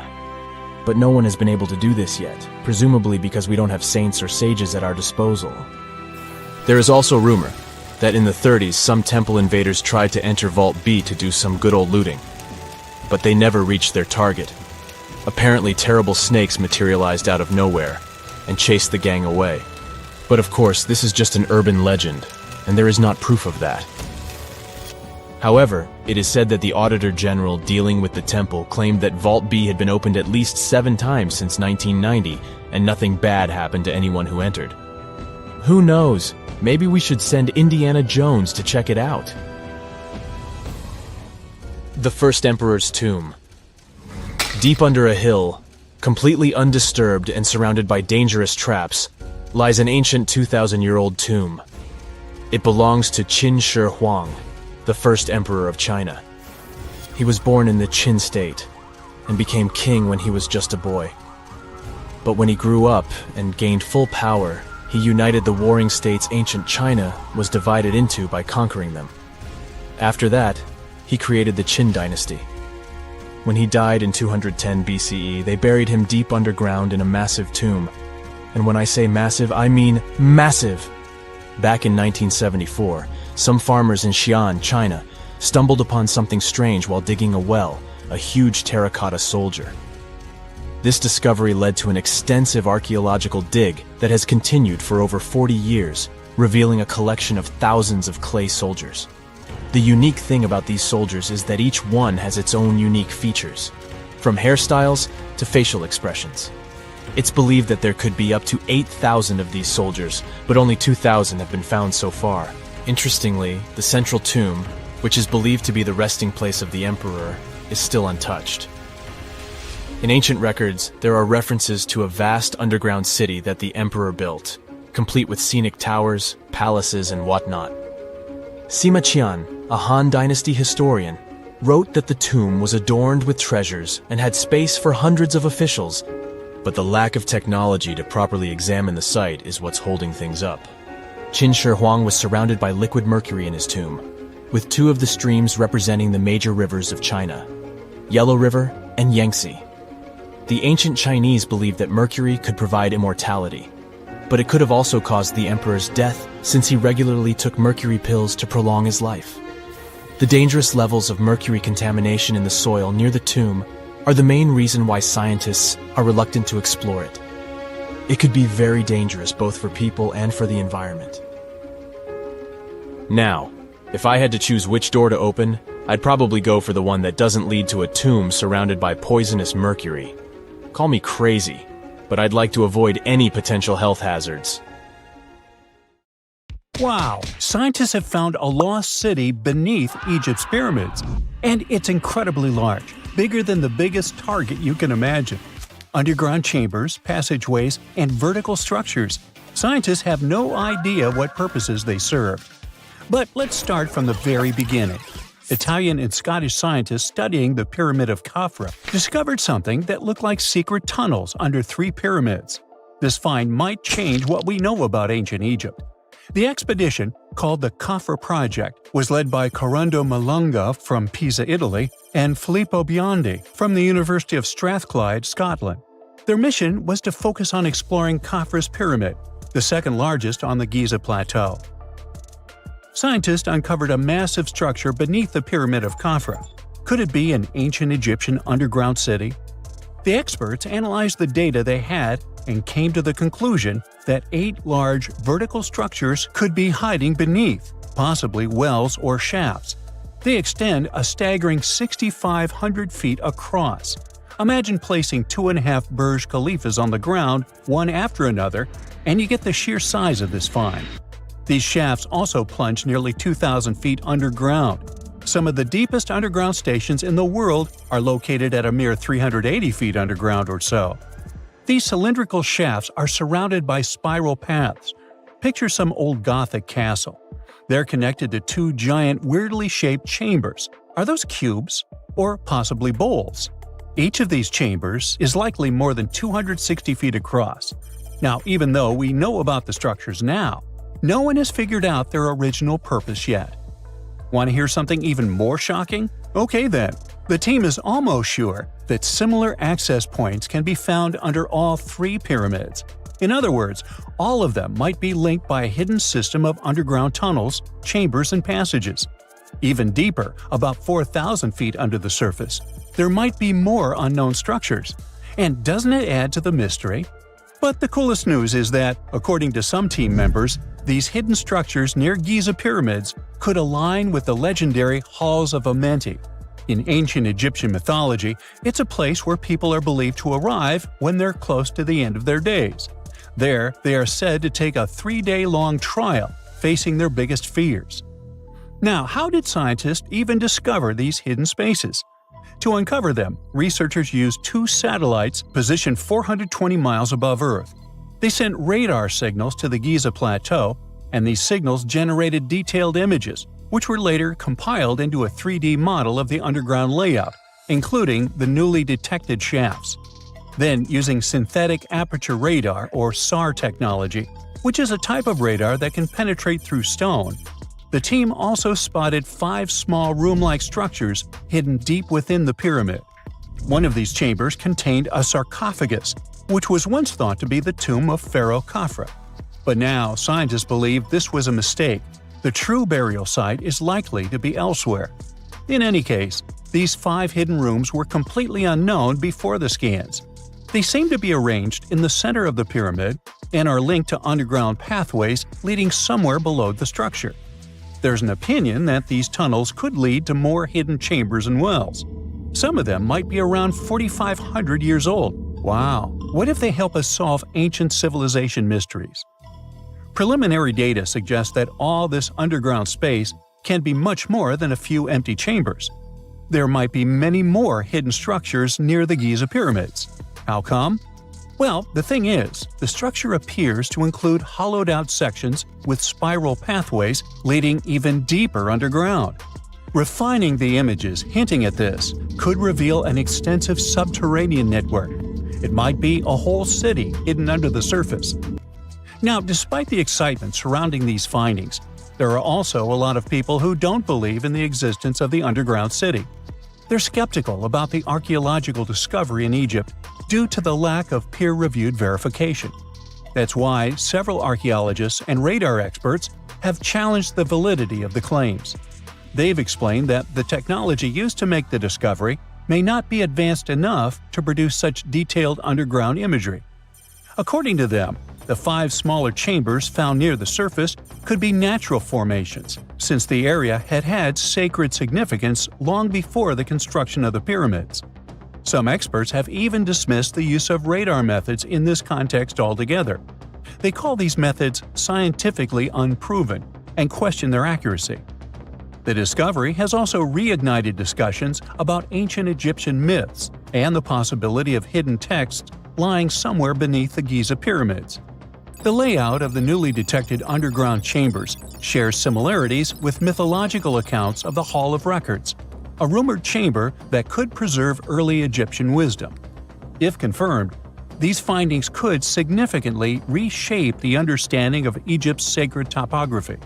Plus, this lost city beneath Egypt's pyramid could become physical evidence of previously unknown underground structures.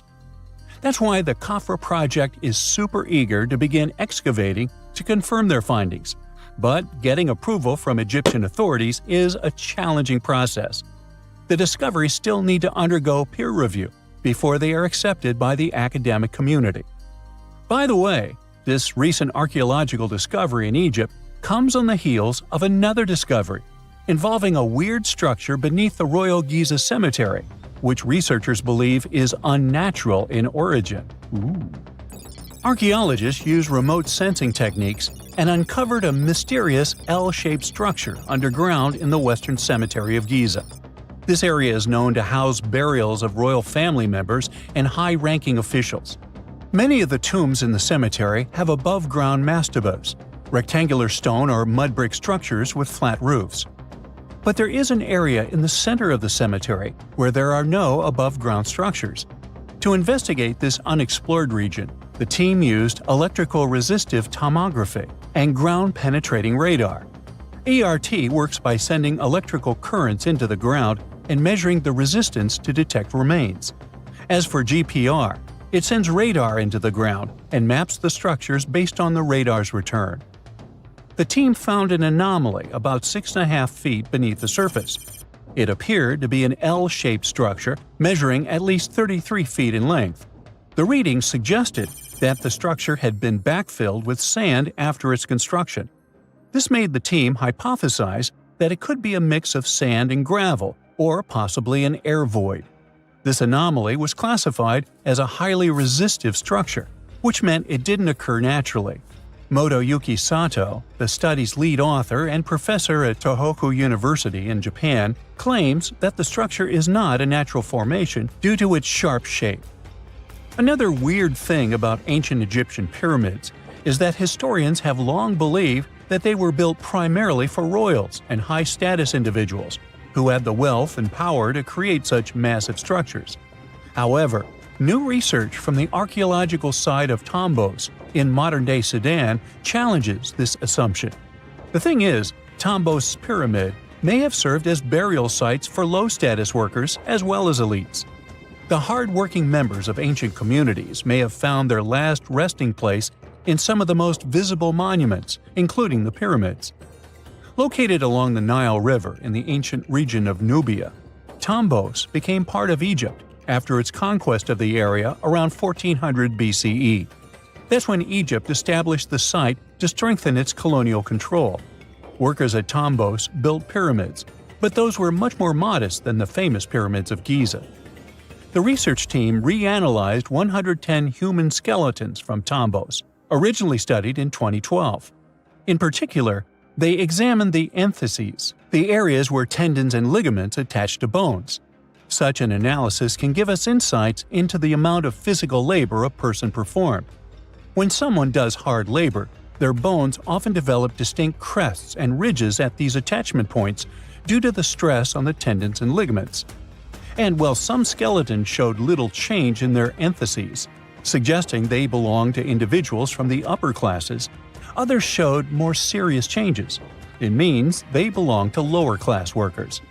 This finding can totally challenge our earlier understanding of pyramid burials, especially the idea that only elites were buried in the pyramids, because the pyramids themselves were designed for the elite. This recent research may prove that lower-class workers may have found their final resting place in these monumental structures too. The year is 1923. Two teenagers sneak out of their homes in the middle of the night in Florida City. Rumor had it that an old man was building a rock castle by himself.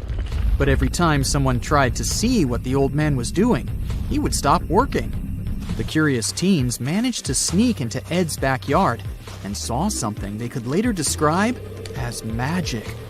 They recalled seeing rocks moving around like helium balloons.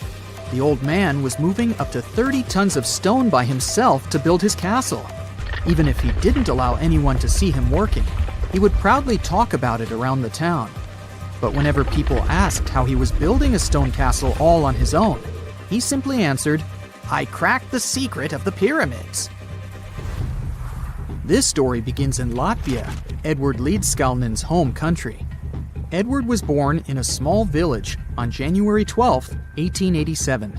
He was born in a family of stonemasons, which is probably where he learned ancient techniques of building. However, he grew up as a sickly boy, which meant he could never carry much weight or undergo heavy physical activity. At the age of 26, an unfortunate turn of events determined Ed's fate. The love of his life broke off their engagement, and heartbroken Ed decided to move to the United States. He lived in a couple of American states before finally moving to Florida, where his life's adventure started. Ed spent years searching for the right spot of land to build his dream house. He always rejected good farmland. When people wondered why, he only smiled. Finally, when he bought land of his own, it was deemed terrible by his close friends. The soil was bedrock. He could neither plow nor farm it, but it seemed perfect for what he was seeking to build. Ed's close friends would often describe him as eccentric. When asked why he wanted to build a house, he would only say, "It's for my sweet 16. Someday she's coming back."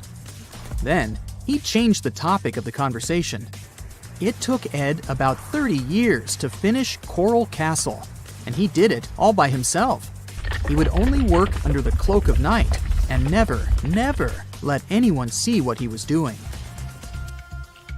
The completed Coral Castle embodies a number of unsolved mysteries. If you were to visit the site back then, you'd have to go through a 9-ton, 8-foot-tall revolving gate door that even a kid could push with just one finger. Ed was so proud of this door that he originally named the site Rock Gate Park.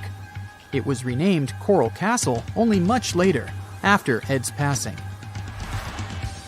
Once inside, visitors would access the incredible wonders of Ed's constructions: towers, mystic symbols, furniture, and swing sets, all made entirely of monolithic blocks of stone. The stones are set on top of each other, using only their weight to keep them together. And believe it or not, the entire park gathers around 1,100 tons of stone. Today, if you visit Ed's living quarters, you'll even see the simple instruments he used to construct all of this: chisels, hammers, ropes, and pulleys. The type of work he did is difficult even with modern-day equipment, let alone without it. Coral Castle's main mystery lies in how Ed managed to do it. The only photograph of Ed Leedskalnin at work shows a simple leverage structure of a chain hoist attached to a wooden tripod. The tripod was made of old telephone poles with a small wooden box on top. What was in the box is, of course, a mystery. Unfortunately, he took his secrets with him, not sharing the truth of his work with anyone else. Yet, not all is lost, as there are many theories and speculation surrounding what could have happened there. One theory says that there is a harmonic grid inside the Earth's surface, something that would create anti-gravity spots around the globe. It's believed that Coral Castle was built in such a spot. This could explain why it took Ed so long to find land that pleased him. Maybe what he was looking for was a place that allowed him to experiment with anti-gravity forces. Yet, whenever Ed talked about his work, he would say he understood the laws of weight and leverage, and, sure thing, that he had cracked the secret of the pyramid builders. And what secret is that, you might ask? According to Ed himself, it has to do with magnetism. He even published a pamphlet called Magnetic Current. There, he explains that every object has magnetic particles inside of them. A person just needs to understand where they are located inside such objects. This way, objects can be lifted and moved around without much effort, just like moving something heavy underwater. Researchers say that if we assume Ed Leedskalnin and the pyramid builders used the same technique, then it would only have taken 4,700 workers to build the Great Pyramid of Giza, instead of the 20,000 to 100,000 that is currently estimated. But this story just keeps on getting more and more mysterious. In the late 1920s, Ed was finishing the construction of Coral Castle in Florida City. Rumors about his work had spread around town. People said Ed was hiding a stash of money somewhere in his living quarters. One night, a group of men waited until Ed was alone and broke into the castle to rob him. They couldn't find the money and, luckily, didn't harm Ed. But in the following days, he decided that it was best he moved out of that land. Of course, he took more than his toothbrush along with him.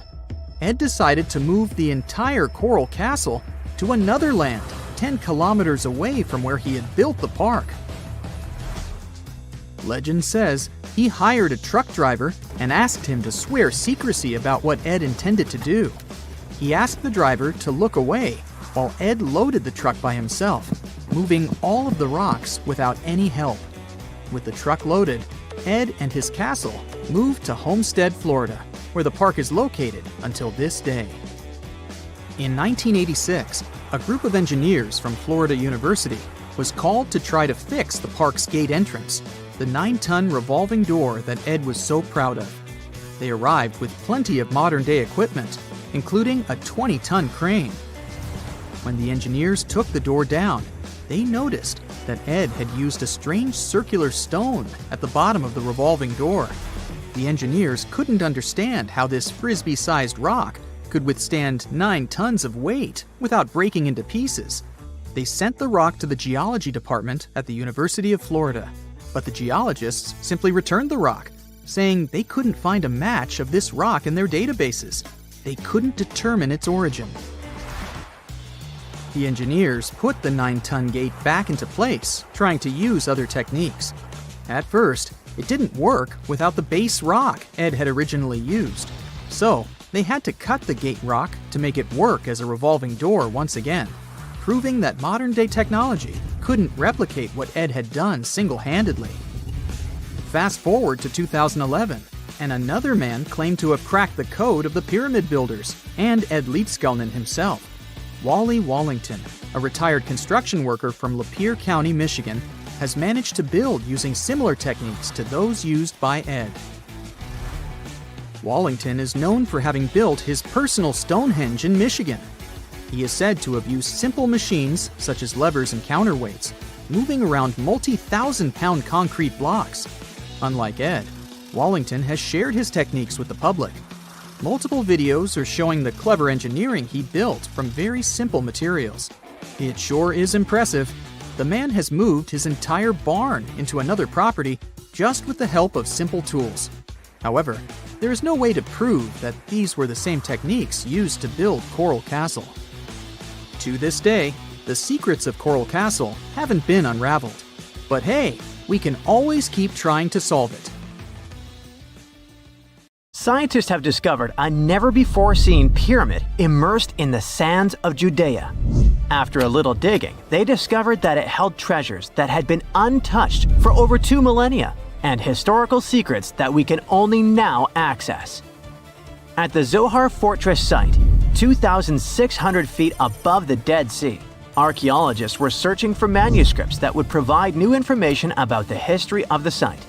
The excavation was originally part of a long-standing campaign launched by the authorities. Its goal was to protect the sites from looting and unauthorized excavations. What they didn't expect was to find a pyramid-shaped structure built on top of a hill, made of hand-cut stones, each weighing hundreds of pounds. At first, the experts thought it was just a tomb, but they soon noticed the shape of the original walls and understood that the mound was a construction. They immediately realized that someone had dug into the top of the structure, probably looters who had spotted something valuable there. Luckily, most of the structure was still buried in sand, so the most valuable finds were hidden from sight. In the first week of excavation, volunteers found fragments of papyrus, bronze vases, and even ancient furniture, which were exceptionally well preserved. The desert climate had been a great ally in preserving those artifacts over the millennia. With little humidity in the air, mold cannot form. So, organic materials such as wood and fibers are protected from cracking and deformation. Hypotheses suggested that the pyramid had been built during the First Temple period. However, new discoveries have shown that it's more recent, from the Hellenistic period. Considering this and the fact that the structure dates back 2,200 years, it's believed that it probably appeared shortly after the death of Alexander the Great, the famous ancient Greek king of Macedonia. At that time, his generals divided the former Seleucid Empire.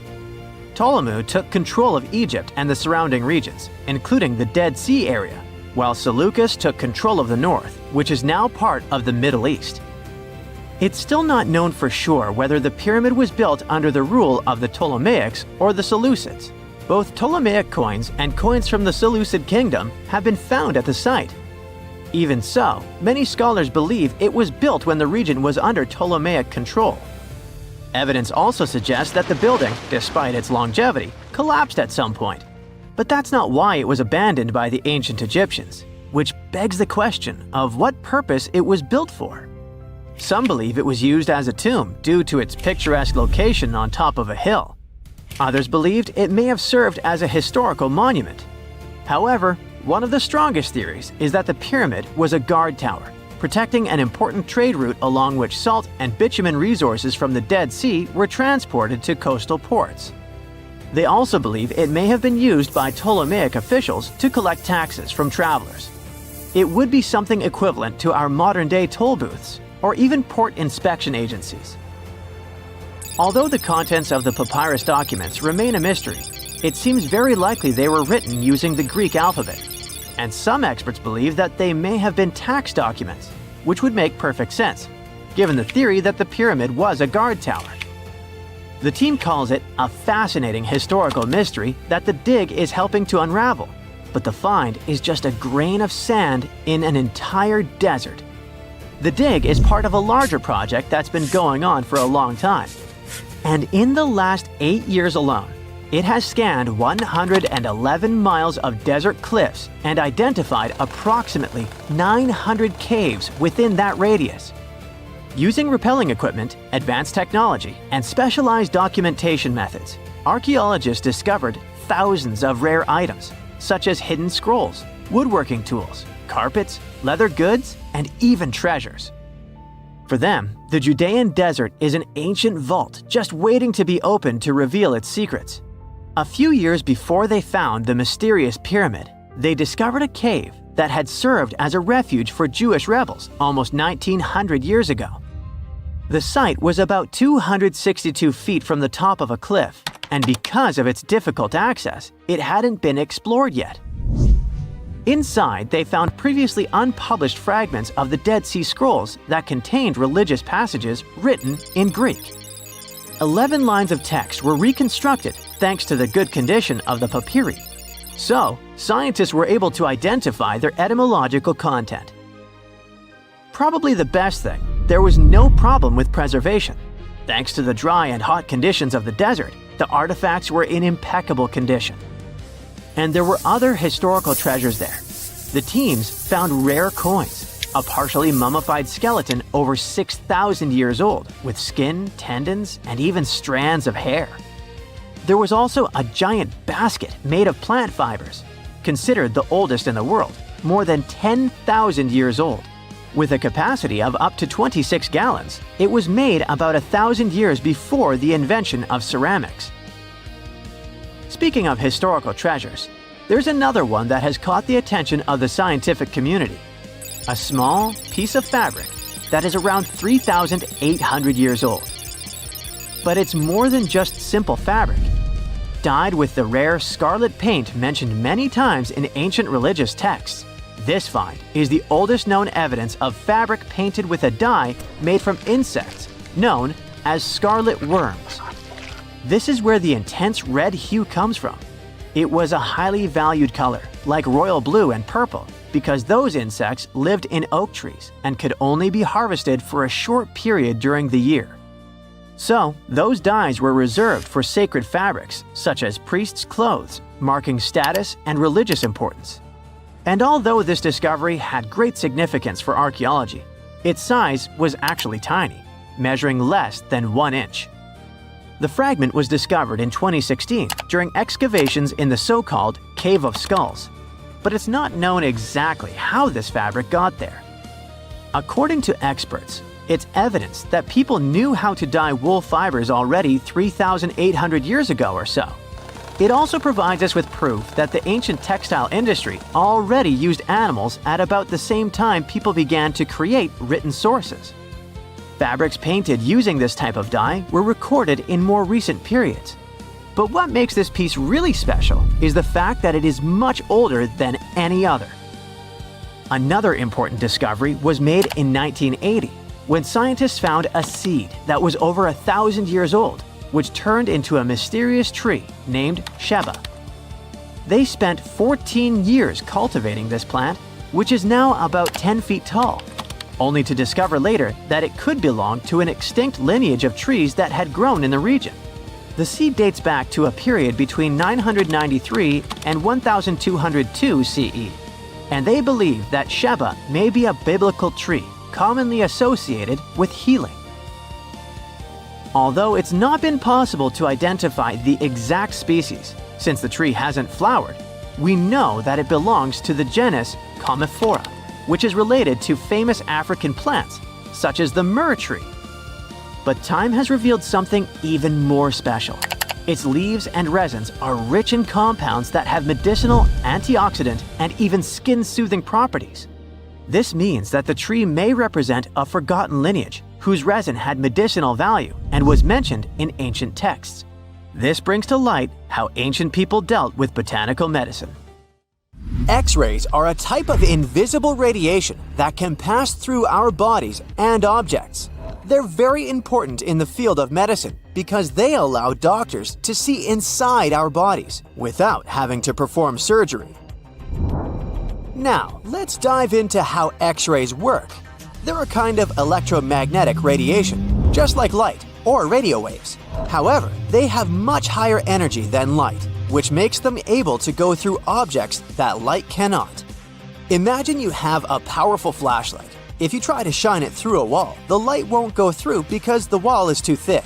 But these rays have enough energy to go through walls and even our bodies. The discovery of X-rays happened by accident in the late 19th century. A scientist was experimenting with cathode rays, which are a type of radiation. He was working in his lab and noticed that a nearby fluorescent screen started to glow, even though it was not directly exposed to the cathode rays. He realized that something invisible was causing the fluorescence, and he named it X-ray, because X is the mathematical symbol for something unknown. He continued experimenting with such rays and discovered that they could pass through many objects, like flesh and bones, but not through denser materials like metal. He also found that X-rays could create images on photographic plates, just like a camera takes pictures. The way this works is quite fascinating. Imagine you're standing in front of a bright light and you hold your hand in front of your face. Your hand blocks the light and you can't see through it. But if you place a sheet of tissue paper in front of your hand, some light will pass through, and you'll be able to see the outline of your hand. X-rays work in a similar way. When a doctor wants to take an X-ray of a part of your body, they will ask you to stand or lie down next to a machine. This device has a special plate that can capture the image. Let's say the doctor wants to further examine your arm. They will place the X-ray plate on one side of your arm and the machine on the other side. Then, the machine will produce a controlled burst of X-rays that pass through your arm. Remember how we talked about the tissue paper allowing some light to pass through? Well, in this case, some of those X-rays will go through your arm, while others will be absorbed or blocked by the denser parts of your body, like bones.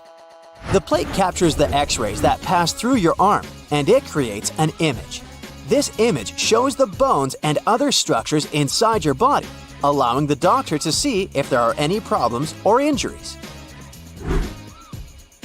Now, you might be wondering why X-rays can pass through some things but not others. It has to do with the density and composition of the objects. Denser materials like bones absorb more X-rays, so they appear white in the image. So when you look at the result, you'll see your bones as white shapes. Other tissues like muscles and organs are less dense and allow some of those rays to pass through, so they appear as gray shadows. What if I told you there's a whole new way you can peek inside objects, but without using X-rays? I'm not talking about magic powers. Take a comfortable seat while I explain what muography is. This fascinating scientific technique allows us to see inside objects and even beneath the Earth's surface using a special type of particle called a muon. These elementary particles are very similar to electrons, but they're much heavier. They are created high up in the Earth's atmosphere when cosmic rays, which are particles coming from space, collide with the air molecules. Now, muons are special because they can pierce through different materials. They can pass through rock, soil, and even buildings. Scientists realized this potential back in the 1950s when they were studying cosmic rays and noticed that some of the particles could pass through thick materials. The first muography experiments took place in the 60s. Specialists discovered that muons can be detected using special devices called muon detectors. These detectors are usually placed underground or in specially designed laboratories to shield them from other particles and background radiation. Now let's dive into how muography actually works. Imagine you have a large object, like a pyramid, a mountain, or even an ancient statue, and you want to see what's inside without damaging it. First, detectors are positioned around the object or in the area you want to examine. These detectors are sensitive to muons and can track their paths. When such a particle passes through a detector, it leaves a trace, like footprints in the sand. By collecting data from multiple detectors, scientists can reconstruct the paths. Here's where things get really cool.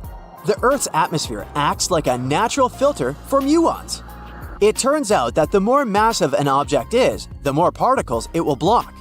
So, if you have a large, dense object like a mountain, fewer muons will pass through it compared to a smaller, less dense object, like an empty box. This difference in the number of particles that reach the detectors can give us clues about what's inside the objects. Scientists use computer algorithms and mathematical techniques to analyze the data and create images. These images represent the density distribution of the object being studied.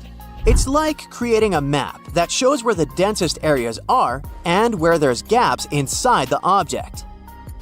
The concept of muography is similar to using shadows to understand the shape and size of an object. Imagine you're standing in front of a bright light and you place your hand between the light source and a wall. You'll see a shadow of your hand on the wall. Based on the shape and size of the shadow, you can get an idea of what your hand looks like, even though you can't see it directly. This technique has been used to study various objects and structures.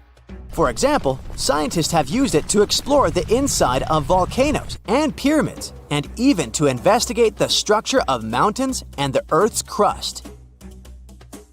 With the help of this amazing technique, scientists have now uncovered new information about the Great Pyramid of Giza. They discovered something that had eluded tomb raiders for centuries. They found a hidden chamber.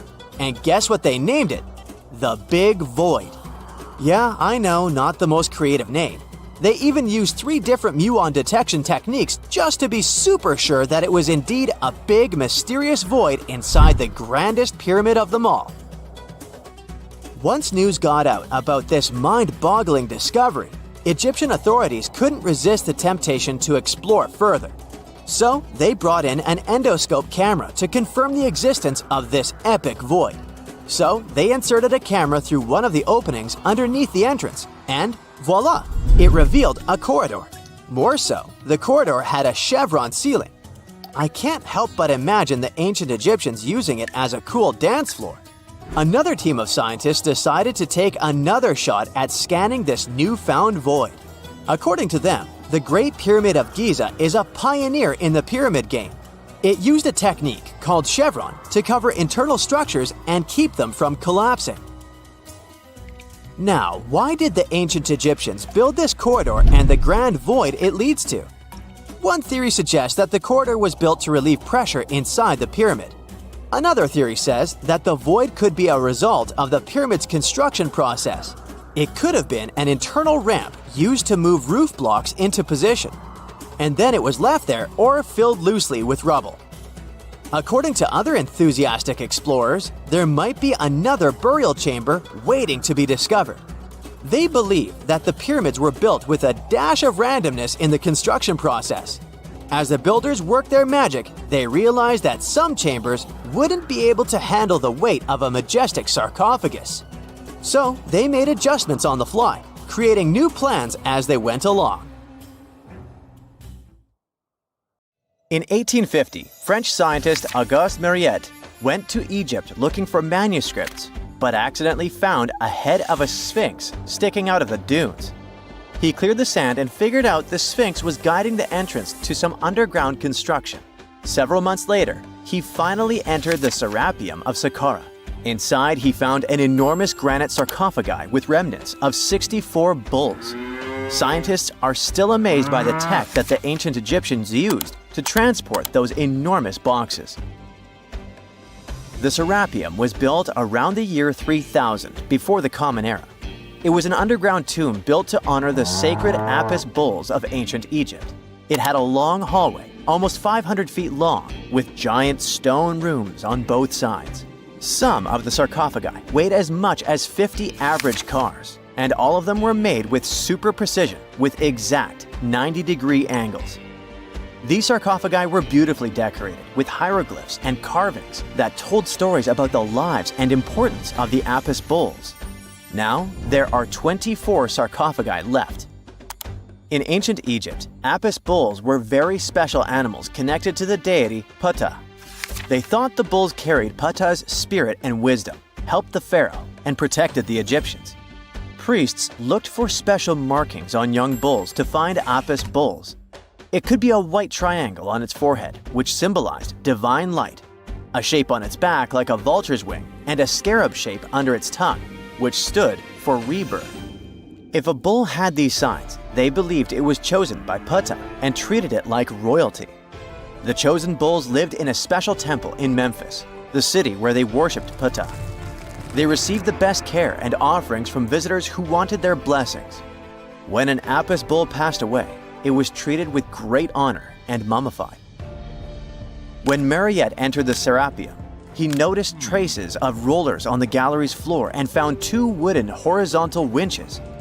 Each had 8 levers. Later, other explorers saw double rails. The burial chambers were lower than the hallway floor. To get the boxes into place, workers filled the chambers with sand so the sarcophagi could be rolled in straight. Then they slowly removed the sand to gently lower the boxes into perfectly cut spaces in the bedrock. A carved stone sign found in the Serapium said it took 28 days to move just one sarcophagus and its lid into its spot during the time of Ptolemy II. The extreme precision of the sarcophagi with 90-degree angles also has an explanation. Ancient Egyptians wrote texts, or rather, papyrus, on geometry a long time ago. It shows that they knew the approximate number pi and could calculate the volume of a pyramid with its top cut off. If they could figure out complicated math like that back then, it makes sense that they could also carve perfectly flat surfaces 500 years later. All this sounds pretty legit, but some people think certain things don't add up here. The size of boxes is way larger than the size of bulls, yet they buried pharaohs in tiny coffins that barely fit their bodies. The sarcophagi are made out of granite with crazy precision, and they could have just used limestone, which would have made things way easier. The transportation of the boxes seems pretty simple, but only in theory. If one person could pull about 440 pounds, then at least 250 people would be needed to pull just one box. The tunnels in the Serapium are really narrow, only about 2 feet wider than the boxes themselves. There's no way hundreds of people could have squeezed into those tight spaces to pull the boxes. And even if they did, how would they turn the box in the cramped corridor, lower it into its niche, and place it perfectly in the middle? Somehow they did this 24 times, and every box is centered perfectly. Plus, the chambers were dusty, and there were no signs of soot from lamps. This means they must have worked in almost complete darkness. The real use of the boxes could also be different. A long time ago, even before the Egyptian pharaohs ruled, the local people already knew how to use fermentation. It happens when tiny organisms called yeast eat certain ingredients like starch and turn them into gas and ethanol. So someone in ancient Egypt probably put food like barley, bread, and even meat inside a giant stone box, then closed it tight with a heavy lid. These stone boxes, carved from granite, were so precisely made that they were almost completely sealed, so nothing could escape from it. As the yeast inside the box started working, it created more and more CO2 gas. It built up pressure inside the box. The granite boxes were incredibly strong. They could handle more pressure than a car tire can hold. When granite was squeezed under such pressure, its crystals produced a tiny electric charge. This effect was possible because granite contains quartz, a material that reacts to pressure this way. The process also needed meat or animal parts, possibly to help the yeast grow better. Meat contains something called oleic acid, which yeast needs to keep growing and to survive the bad effects of the ethanol it produces. As the pressure inside the box kept growing, the combination of gases and electricity made these boxes not just ancient fridges, but powerful energy systems. Over time, the pressure inside got so strong that it could push the lid open and the gas would escape with a pop. But when people rediscovered the Serapium in 1850, they found old drawings that showed piles of stones stacked on top of some of the box lids. So, someone long ago probably tried to make the lids even heavier by adding extra weight to make it harder for the gas pressure to push them open. This extra weight also meant the quartz crystals in the granite could keep creating more electricity under all that pressure. If someone opened one of these stone boxes thousands of years later, they would only find bones from bulls that were placed in the box. And that's exactly what Mariette discovered in the 1850s. They opened the Serapium for visitors soon after the first excavations in the second half of the 19th century. Prince of Wales even had a luncheon with his guests in one of the sarcophagi. Sands and earthquakes made the site inaccessible for a while, but now you can visit it again and try to solve the mystery yourself. With new tech, we could have answers to many other historical mysteries soon. A team of scientists at Chicago's Field Museum of Natural History recently used a special CT scanner to learn more about ancient Egyptian mummies without unwrapping them. They gently rolled 26 mummies on custom carts out to the parking lot, where the scanner was waiting. It took thousands of detailed X-ray pictures of each mummy and their coffins. When all the pictures were put together, they created 3D images that showed what was inside, the skeletons and some artifacts. The scientists hope these images will help them understand ancient Egyptian burial practices from over 3,000 years ago. Even though the scanning process only took 4 days, it might take 3 years to study all the data. But scientists were able to learn some personal details about the mummies. One of the most popular mummified individuals at the museum, Lady Chineta, was a woman who lived in ancient Egypt about 3,000 years ago. It looks like she passed away in her late 30s or early 40s. To make sure her body looked complete for the afterlife, embalmers put stuffing in her neck to keep it from collapsing. They also placed artificial eyes in her sockets, so she would have eyes in the next world. She was wrapped in fancy linen and placed in a beautifully decorated coffin. The scans revealed that it had been carefully crafted with a slit at the back, which embalmers used to fit the body. There were also some artistic details on the surface, like markings for her knees. It looks like her burial was on the scale of a high-end luxury car. Imagine working 7 days a week on a large-scale construction site. You, along with thousands of others, carry millions of stone blocks and put them on top of each other according to a complex system. You work without modern construction equipment. You have no air conditioning or constant access to water. It's so hot outside that you can fry eggs on the road. You've been building the pyramid for decades, and now, when it's finally done, you enjoy the result of the colossal work of thousands of people. You're looking at a giant cultural monument of global value that will freeze in time and amaze people for tens of thousands of years. A few thousand years have passed. People in the 21st century see the pyramids and are like, wow, I can't believe humans have built this. Yeah, the people who built the pyramids wouldn't have appreciated such a theory. But actually, there are reasons to believe that people built it using some fantastic technology. From the outside, it seems the Great Pyramids are just big triangles of stone. People just put some heavy blocks on top of each other, and that's it.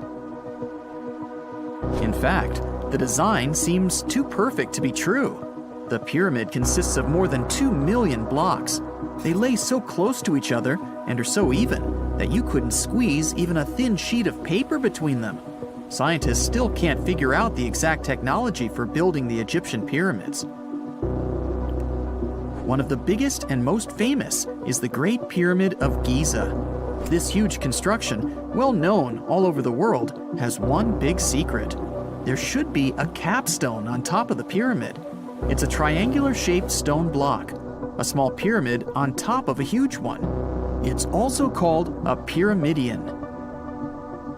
The builders of ancient Egypt made it out of granite and limestone and covered it with gold. No records or old drawings prove that there was a pyramidion at the top of the Great Pyramid of Giza. But there's another ancient Egyptian structure with such a triangle, the Red Pyramid. It was built before the Great One, and its capstone has survived to this day. Archaeologists have found and reconstructed it. But where could the capstone of the Great Pyramid be? It's a mystery that still has no answer. Some are sure that some thieves have stolen it from the top. Maybe they just climbed up and pushed the pyramidion down. It makes perfect sense. The capstone was probably the most valuable element of the pyramid. Many scientists and archaeologists still don't know its exact purpose. Some believe that this peak covered with gold glorified the pharaohs. The capstone reflected moonlight at night and illuminated the entire space around it. During the day, the capstone reflected sunlight with its shiny surface. You could have noticed it from afar. The top of the pyramid was a kind of guiding star for lost travelers. All other stone blocks of the pyramid consist of limestone. People polished them to make them look shiny. In the past, they were even glowing and reflected light. You could see glowing pyramids from space, although they looked like tiny lights. Over thousands of years, winds, sandstorms, and rains have changed the pyramid's appearance. If people had taken care of them all this time, they would have looked like something out of science fiction movies, or the pyramids from Las Vegas. But unfortunately, we will never see their original appearance. Some archaeologists and scientists believe that the capstone could absorb the sun's energy and distribute it evenly throughout the pyramid. No one knows precisely why the Egyptians needed this technology. There's a theory the pyramids are ancient energy systems. The pharaohs applied this energy to use some unique technologies that were more advanced than all the achievements of the 21st century. And the triangular shape of the pyramids was ideal for boosting this electromagnetic energy. In theory, solar radiation, or electromagnetic forces, accumulated at the top of the pyramid, filled the inner rooms, and then went down the walls to the base. Any surface distortion could prevent the flow from spreading, so they had to create a perfectly smooth surface. That's why they installed the blocks so that nobody could squeeze a needle or razor blade between them. Many people believe in this theory because they built the pyramids from limestone. This material can hold energy inside itself. In the inner part, they created granite deposits to cause air ionization, that is, to create an electric charge. They also dug channels under the pyramid for water to transmit electricity. And at the top, they put a gold capstone, the best conductor of electricity. So, this is how you get a great power generator. Different cultures used similar technologies to create electricity all over the world. But these are all theories. If it had been working, humanity would have used these technologies today. There are mentions of the metal industry, chemistry, engineering, physics, mathematics, and astronomy in some ancient records. Most scientists don't believe in all these things. We know the detailed stages of the technology's development in different cultures. In the 21st century, scientists, historians, and anthropologists can track the evolution of all modern devices. If people had created some technological inventions in ancient times, the history of the world would have looked different. Perhaps all the achievements of antiquity could have been wiped off the face of the earth by global cataclysms. And it can happen to us. Just imagine how people would dig up a laptop in 5,000 years. Perhaps they wouldn't understand what kind of device it is. Another Egyptian wonder surrounded by mystery is the statue of the Sphinx. The Egyptians carved it out of a single massive piece of limestone about 4.5 thousand years ago. But scientists still don't know the exact date of its construction or who built it. People painted the Sphinx in different colors, so it looked much brighter and more vivid in the distant past. It was shining just like the Great Pyramids. Anyway, time hasn't only changed its appearance, but its name too. Initially, the Egyptians called it Horemheb. The Greeks renamed it the Sphinx about a few hundred years after it had been built. The Sphinx emphasized the greatness of the rulers of Egypt. It also performed a symbolic function of a watchdog guarding the tomb of the pharaoh and the paths leading to it. This version sounds realistic, since archaeologists have discovered many secret entrances at the foot of the Sphinx. Perhaps these rooms and intricate tunnels lead to underground halls with treasures. And treasures don't always mean gold and jewelry. According to legends and theories, the Sphinx guards the Hall of Records, the storage of all humankind's knowledge. The information about the ancient mythical state of Atlantis could be there. You can find many detailed maps of the internal dungeons of the Sphinx on the internet. They show structures 12 stories deep under the statue. It looks like a small city filled with gold, scrolls of knowledge, and various ancient artifacts. But don't believe all these maps. These are just theories. Several thousand years have passed, but people have very little information about it. Archaeologists know that there are still many strange and exciting things about the Sphinx that are still undiscovered. Some locals are afraid to research because they believe they can awaken something terrible from the underground depths. Therefore, it's mostly scientists from other countries who conduct the excavations. In 1998, scientists discovered strange tunnels leading to empty rooms under the Sphinx. They realized that some people tried to get there through tunnels in the past, and maybe those people took all the treasures that were there. One of the legends says that some powerful artifact lays beneath the Sphinx. Its technology can change the whole world, but the locals are hiding it because it can damage the planet. Some believe that you can find evidence of unknown technologies painted on the granite walls in the pharaoh's tombs. But most likely, these paintings and signs tell us the myths and legends of ancient Egypt. But what if Egyptian symbols and drawings are detailed instructions for using ancient technologies? What if the locals that lived at that time thought, people in the future won't be able to get energy themselves. Let's leave some detailed instructions for them. Anyway, there are many riddles and theories. In reality, the search for answers is a dangerous undertaking, since it's not easy to get into the underground halls. Excavations can ruin the structure of the entire Sphinx. Any person inside the tunnels may get lost and never be able to find their way back. Besides, it costs a lot of money. Now, what would be awesome is if people could invent some device that could scan underground areas and show their detailed models. Something strange is lurking beneath the sands of Giza, and scientists have no idea what it is. Archaeologists just found a hidden structure near the Great Pyramid using advanced ground scanning technology. What's inside? Nobody knows, but excavations are already underway.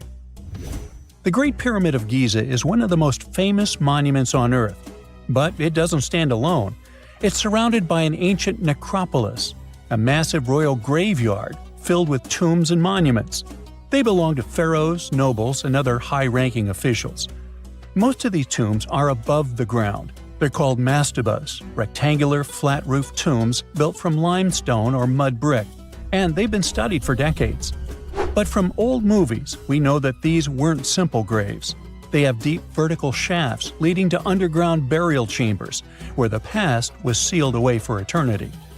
And recently, archaeologists found one curious empty space in the cemetery, a completely unexplored patch of ground. No mastabas, no visible ruins, nada. For years they ignored it, but between 2021 and 2023, they decided to investigate. They didn't dig though. Instead, they used a technology that kind of acts like X-rays for the ground. These radars let scientists see the secrets hidden there. And there was something hidden beneath the sand, something deliberately buried and forgotten. A two-part underground structure. One part was shallow and L-shaped. It's about 33 feet long and buried just 6.5 feet deep. But below that, a deeper, more mysterious anomaly, a structure completely different from anything else in the area. They called it a highly resistive anomaly, which means it's dense and solid, likely made of stone, sand, or even metal. And still, no one has a clue what's inside it. Now, it's clear that humans made the L shape. It wasn't formed by nature. And the shallower structure might have been an entrance to whatever is hidden below. But they only have some theories about what might be hidden there. It's also filled with sand and gravel. It was probably deliberately backfilled after its construction, perhaps to preserve this. Why? Well, we don't know yet. The archaeological team will need to excavate to understand what exactly this thing was and why it was built. The first guess is a lost burial chamber. Many tombs in Giza have underground burial sites, but most have clear surface markers. This one, for some reason, has nothing. But it could be one of them. The second guess is an ancient offering chapel. Egyptologists know that some chapels were built in this shape, but usually they were above ground, not buried like this. And finally, it might be something we've never seen before. If this turns out to be a new type of structure, it could rewrite what we know about the burials of pharaohs. The only way to know for sure is to dig it up. And that's exactly what's happening right now. Excavations are already underway. Archaeologists are racing against time to uncover the truth. But there's a real danger there too. Giza's fragile ancient structures need to be handled carefully. Otherwise, they could be damaged beyond repair. So all we can do is wait for the truth. Now, these tombs always held fascinating mysteries. Unfortunately, we'll never learn tons of these mysteries because of some relentless tomb robbers. Egyptian tombs were built to guard the bodies for eternity. But that absolutely didn't stop people from breaking in and stealing everything valuable inside. They've been bothering these ancient sites for thousands of years, starting way back in Pharaoh's times. Many of the most famous tombs, including those in Giza, Saqqara, and the Valley of the Kings, were looted. It was a common practice in ancient Egypt.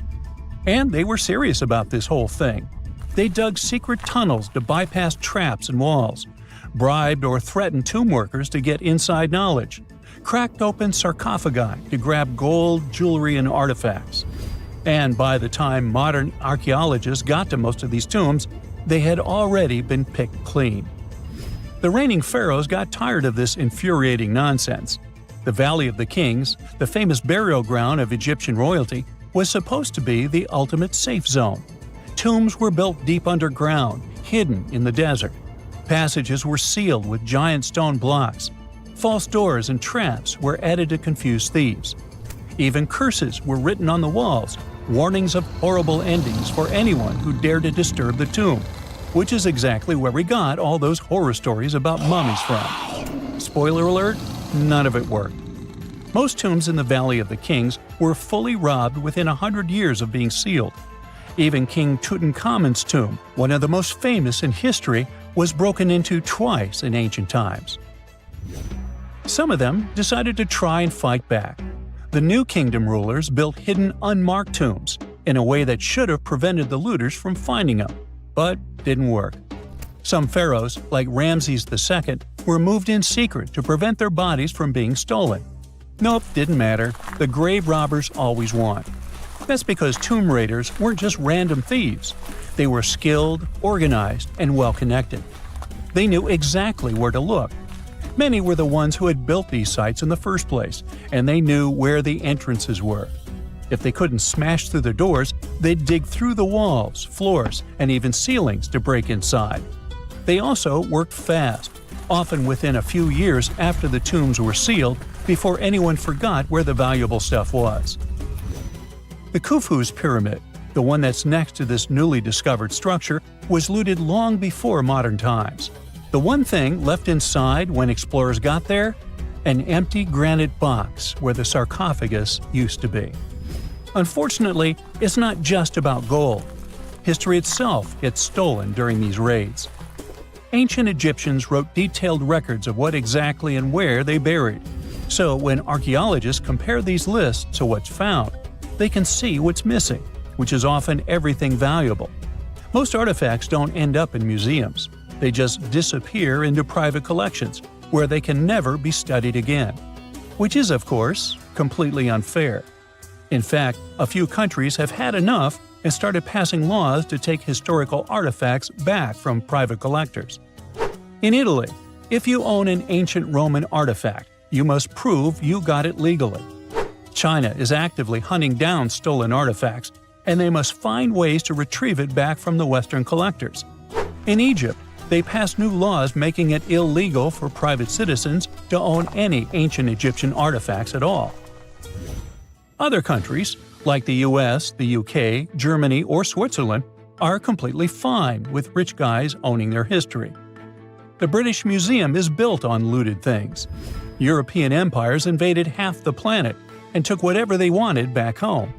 Their museums are often full of such stolen artifacts, and unfortunately, they refuse to give most of them back. For example, the Rosetta Stone. It was taken from Egypt by Napoleon's army, then stolen again by the British after they beat the French. Egypt has been demanding to return for years, but they still can't get it back. Or the Parthenon marbles. These magnificent massive Greek structures were taken from the Parthenon in Athens by a British lord in the 19th century. Greece has been begging for them back ever since, but the UK doesn't feel like it. Not to mention tons of Mesoamerican artifacts, scattered in various museums across the world. European explorers raided Mayan and Aztec temples, took statues, jewelry, and sacred objects, and now Mexico is fighting to get them back. Well, wouldn't it be surprising even if this mysterious underground chamber has somehow been looted already? But if it's a newly found place, could it be one of the few that escaped the hands of grave robbers? Could there still be ancient artifacts, untouched for 4,500 years? We can only hope that those guys didn't get there first. 2 centuries ago, a 31-year-old Frenchman stormed into his brother's office in Paris. He had only one thing to share. "I've got it!" The man was so excited that he immediately collapsed. He spent the next 5 days in bed recovering his health. Who was this mysterious person, and why was he so thrilled? Jean-François Champollion made one of the greatest scientific breakthroughs in human history. He had cracked the code of Egyptian hieroglyphs. This enabled scientists to finally unravel the secrets of this ancient civilization. They weren't able to read hieroglyphs for nearly 2,000 years. After the Romans took over Egypt, the intricate writing system slowly faded away from people's minds. The last of the hieroglyphic texts date back to the 4th century. For thousands of years, Egyptians used images to show their lives. But the knowledge of how to read these pictures was lost to modern science. The story of hieroglyphs began in 3250 before current era. That's when ancient Egyptians developed writing.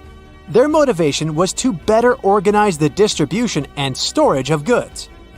One of the earliest examples is a ceramic jar that had an inscription in black ink. There were 2 major writing systems. The first were the hieroglyphs, which literally means sacred carving. Egyptians carved hieroglyphs in stone on temples, tombs, and similar monuments for 3,000 years.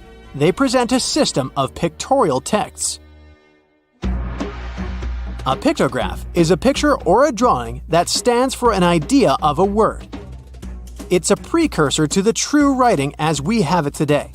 For example, when Egyptians wanted to write ibis, they would draw a small image of the bird. Hieroglyphs can be found on walls. They were a formal way of writing. The other writing system was hieratic. Egyptians mostly used it when writing on papyrus. That's an early, thicker form of the paper we have today. It soon evolved into demotic. This improved version became the most common writing systems in ancient Egypt. Then, in the early 4th century BCE, Alexander the Great took control of Egypt. This was the time when the Greek Ptolemaic dynasty ruled the country. You've probably heard of the last ruler of this dynasty, Cleopatra. During her time, Egyptian Demotic and Greek were used side by side. The two started mixing, and by the year 100, a new language emerged, Coptic. It slowly replaced the ancient writing system. Only Egyptian priests used hieroglyphs for the next couple of centuries, and then their meaning was lost to history.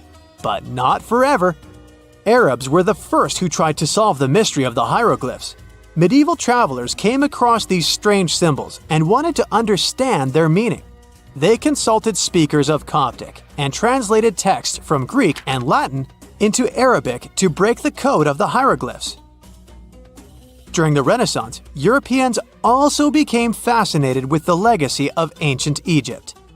Scholars from the Old Continent believed that hieroglyphs were a group of symbols as opposed to a written language. This was all about to change in 1799. A year earlier, Napoleon, the famous French ruler, arrived in Egypt. His subordinates constructed a fort that dated back to the 15th century. Rashid, or Rosetta, was a port town in the northeast of Egypt, near Alexandria. One section of the old fortification wall contained an interesting slab inside. The stone tablet was made of a granite-like rock. It was just 40 inches high and 30 inches wide. It contained 3 distinctive sections of text carved into it. The letters were in 3 scripts and 2 languages: hieroglyphs, Demotic, and Greek. It was a fragment of a larger ancient stela. These are upright stone slabs that are used to dedicate to a person or an event, but the one from Rosetta was damaged. 2/3 of the hieroglyphic text on the top was missing. The bottom Greek text lacked a cornerstone. The only fully preserved section was the writing in Demotic in the middle of the slab. It eventually ended up in the British Museum. The scientific community was intrigued, and the race was on to decipher it. Prints and casts of the slab went out all over Europe. Scholars already knew ancient Greek, so in theory, this shouldn't have been so hard. The first people who saw the Rosetta Stone thought the process would take 2 weeks. In the end, it took 2 decades. The main issue was the fact that hieroglyphs and spoken ancient Egyptian didn't have a connection anymore. Scientists didn't know what sounds the letters on the slab corresponded to. Imagine if English disappeared 1,000 years in the future. Then someone finds a tablet with the word dog. At first, they wouldn't know how to read the word or the individual letters. Even if they figured out how to pronounce the word, they wouldn't know its meaning. This is what linguists were dealing with in the case of the Rosetta Stone. The careful study of the artifact produced another find. The texts weren't direct translations of each other. They both described the same event, but in different words. It was like you saw a movie with 2 friends, and then all 3 of you wrote different reviews about it. The original text was probably in Greek, but the translators added extra words to make it sound more Egyptian. An English physician and physicist, Thomas Young, made the first great breakthrough. He knew that the name Ptolemy appeared several times in the text based on the Greek translation. This wasn't an Egyptian name, so it was impossible to represent it with a single image. The only way to spell out this Greek name was to use symbols that sound like it when produced. This is called transliteration, and we have it today as well. This is how foreign-sounding words are written down in Chinese or some Slavic languages. Young focused on sets of hieroglyphs in oval frames. These are called cartouches. He experimented a bit but finally discovered that one of them read, Ptolemy the Great. The individual hieroglyphs that made up this name corresponded to sounds needed to produce it. This is where our mysterious man from the beginning of the video enters the picture. Champollion picked up where Young left off. He knew Coptic, so the Frenchman was able to determine what many other hieroglyphs sounded like. The eureka moment was close. It came while he was studying a cartouche from a site dedicated to Ramses II. It had 4 symbols. The last 2 were the same. He determined this was the sound S. The first symbol was the sun. This is Ra or Re in Coptic. So the cartouche read Ra something SS. Can you already guess the name? Of course, it's Ramses. This breakthrough finally cracked the code. Ancient Egyptian wasn't a mishmash of cool-looking images. It was a phonetic language that Jean-François Champollion discovered in September of 1822. The stone slab is today known as the Decree of Memphis. The Egyptian Council issued it in this city in the year 196 before current era. In it, they expressed their loyalty to the pharaoh. They erected identical stelae in temples all across Egypt.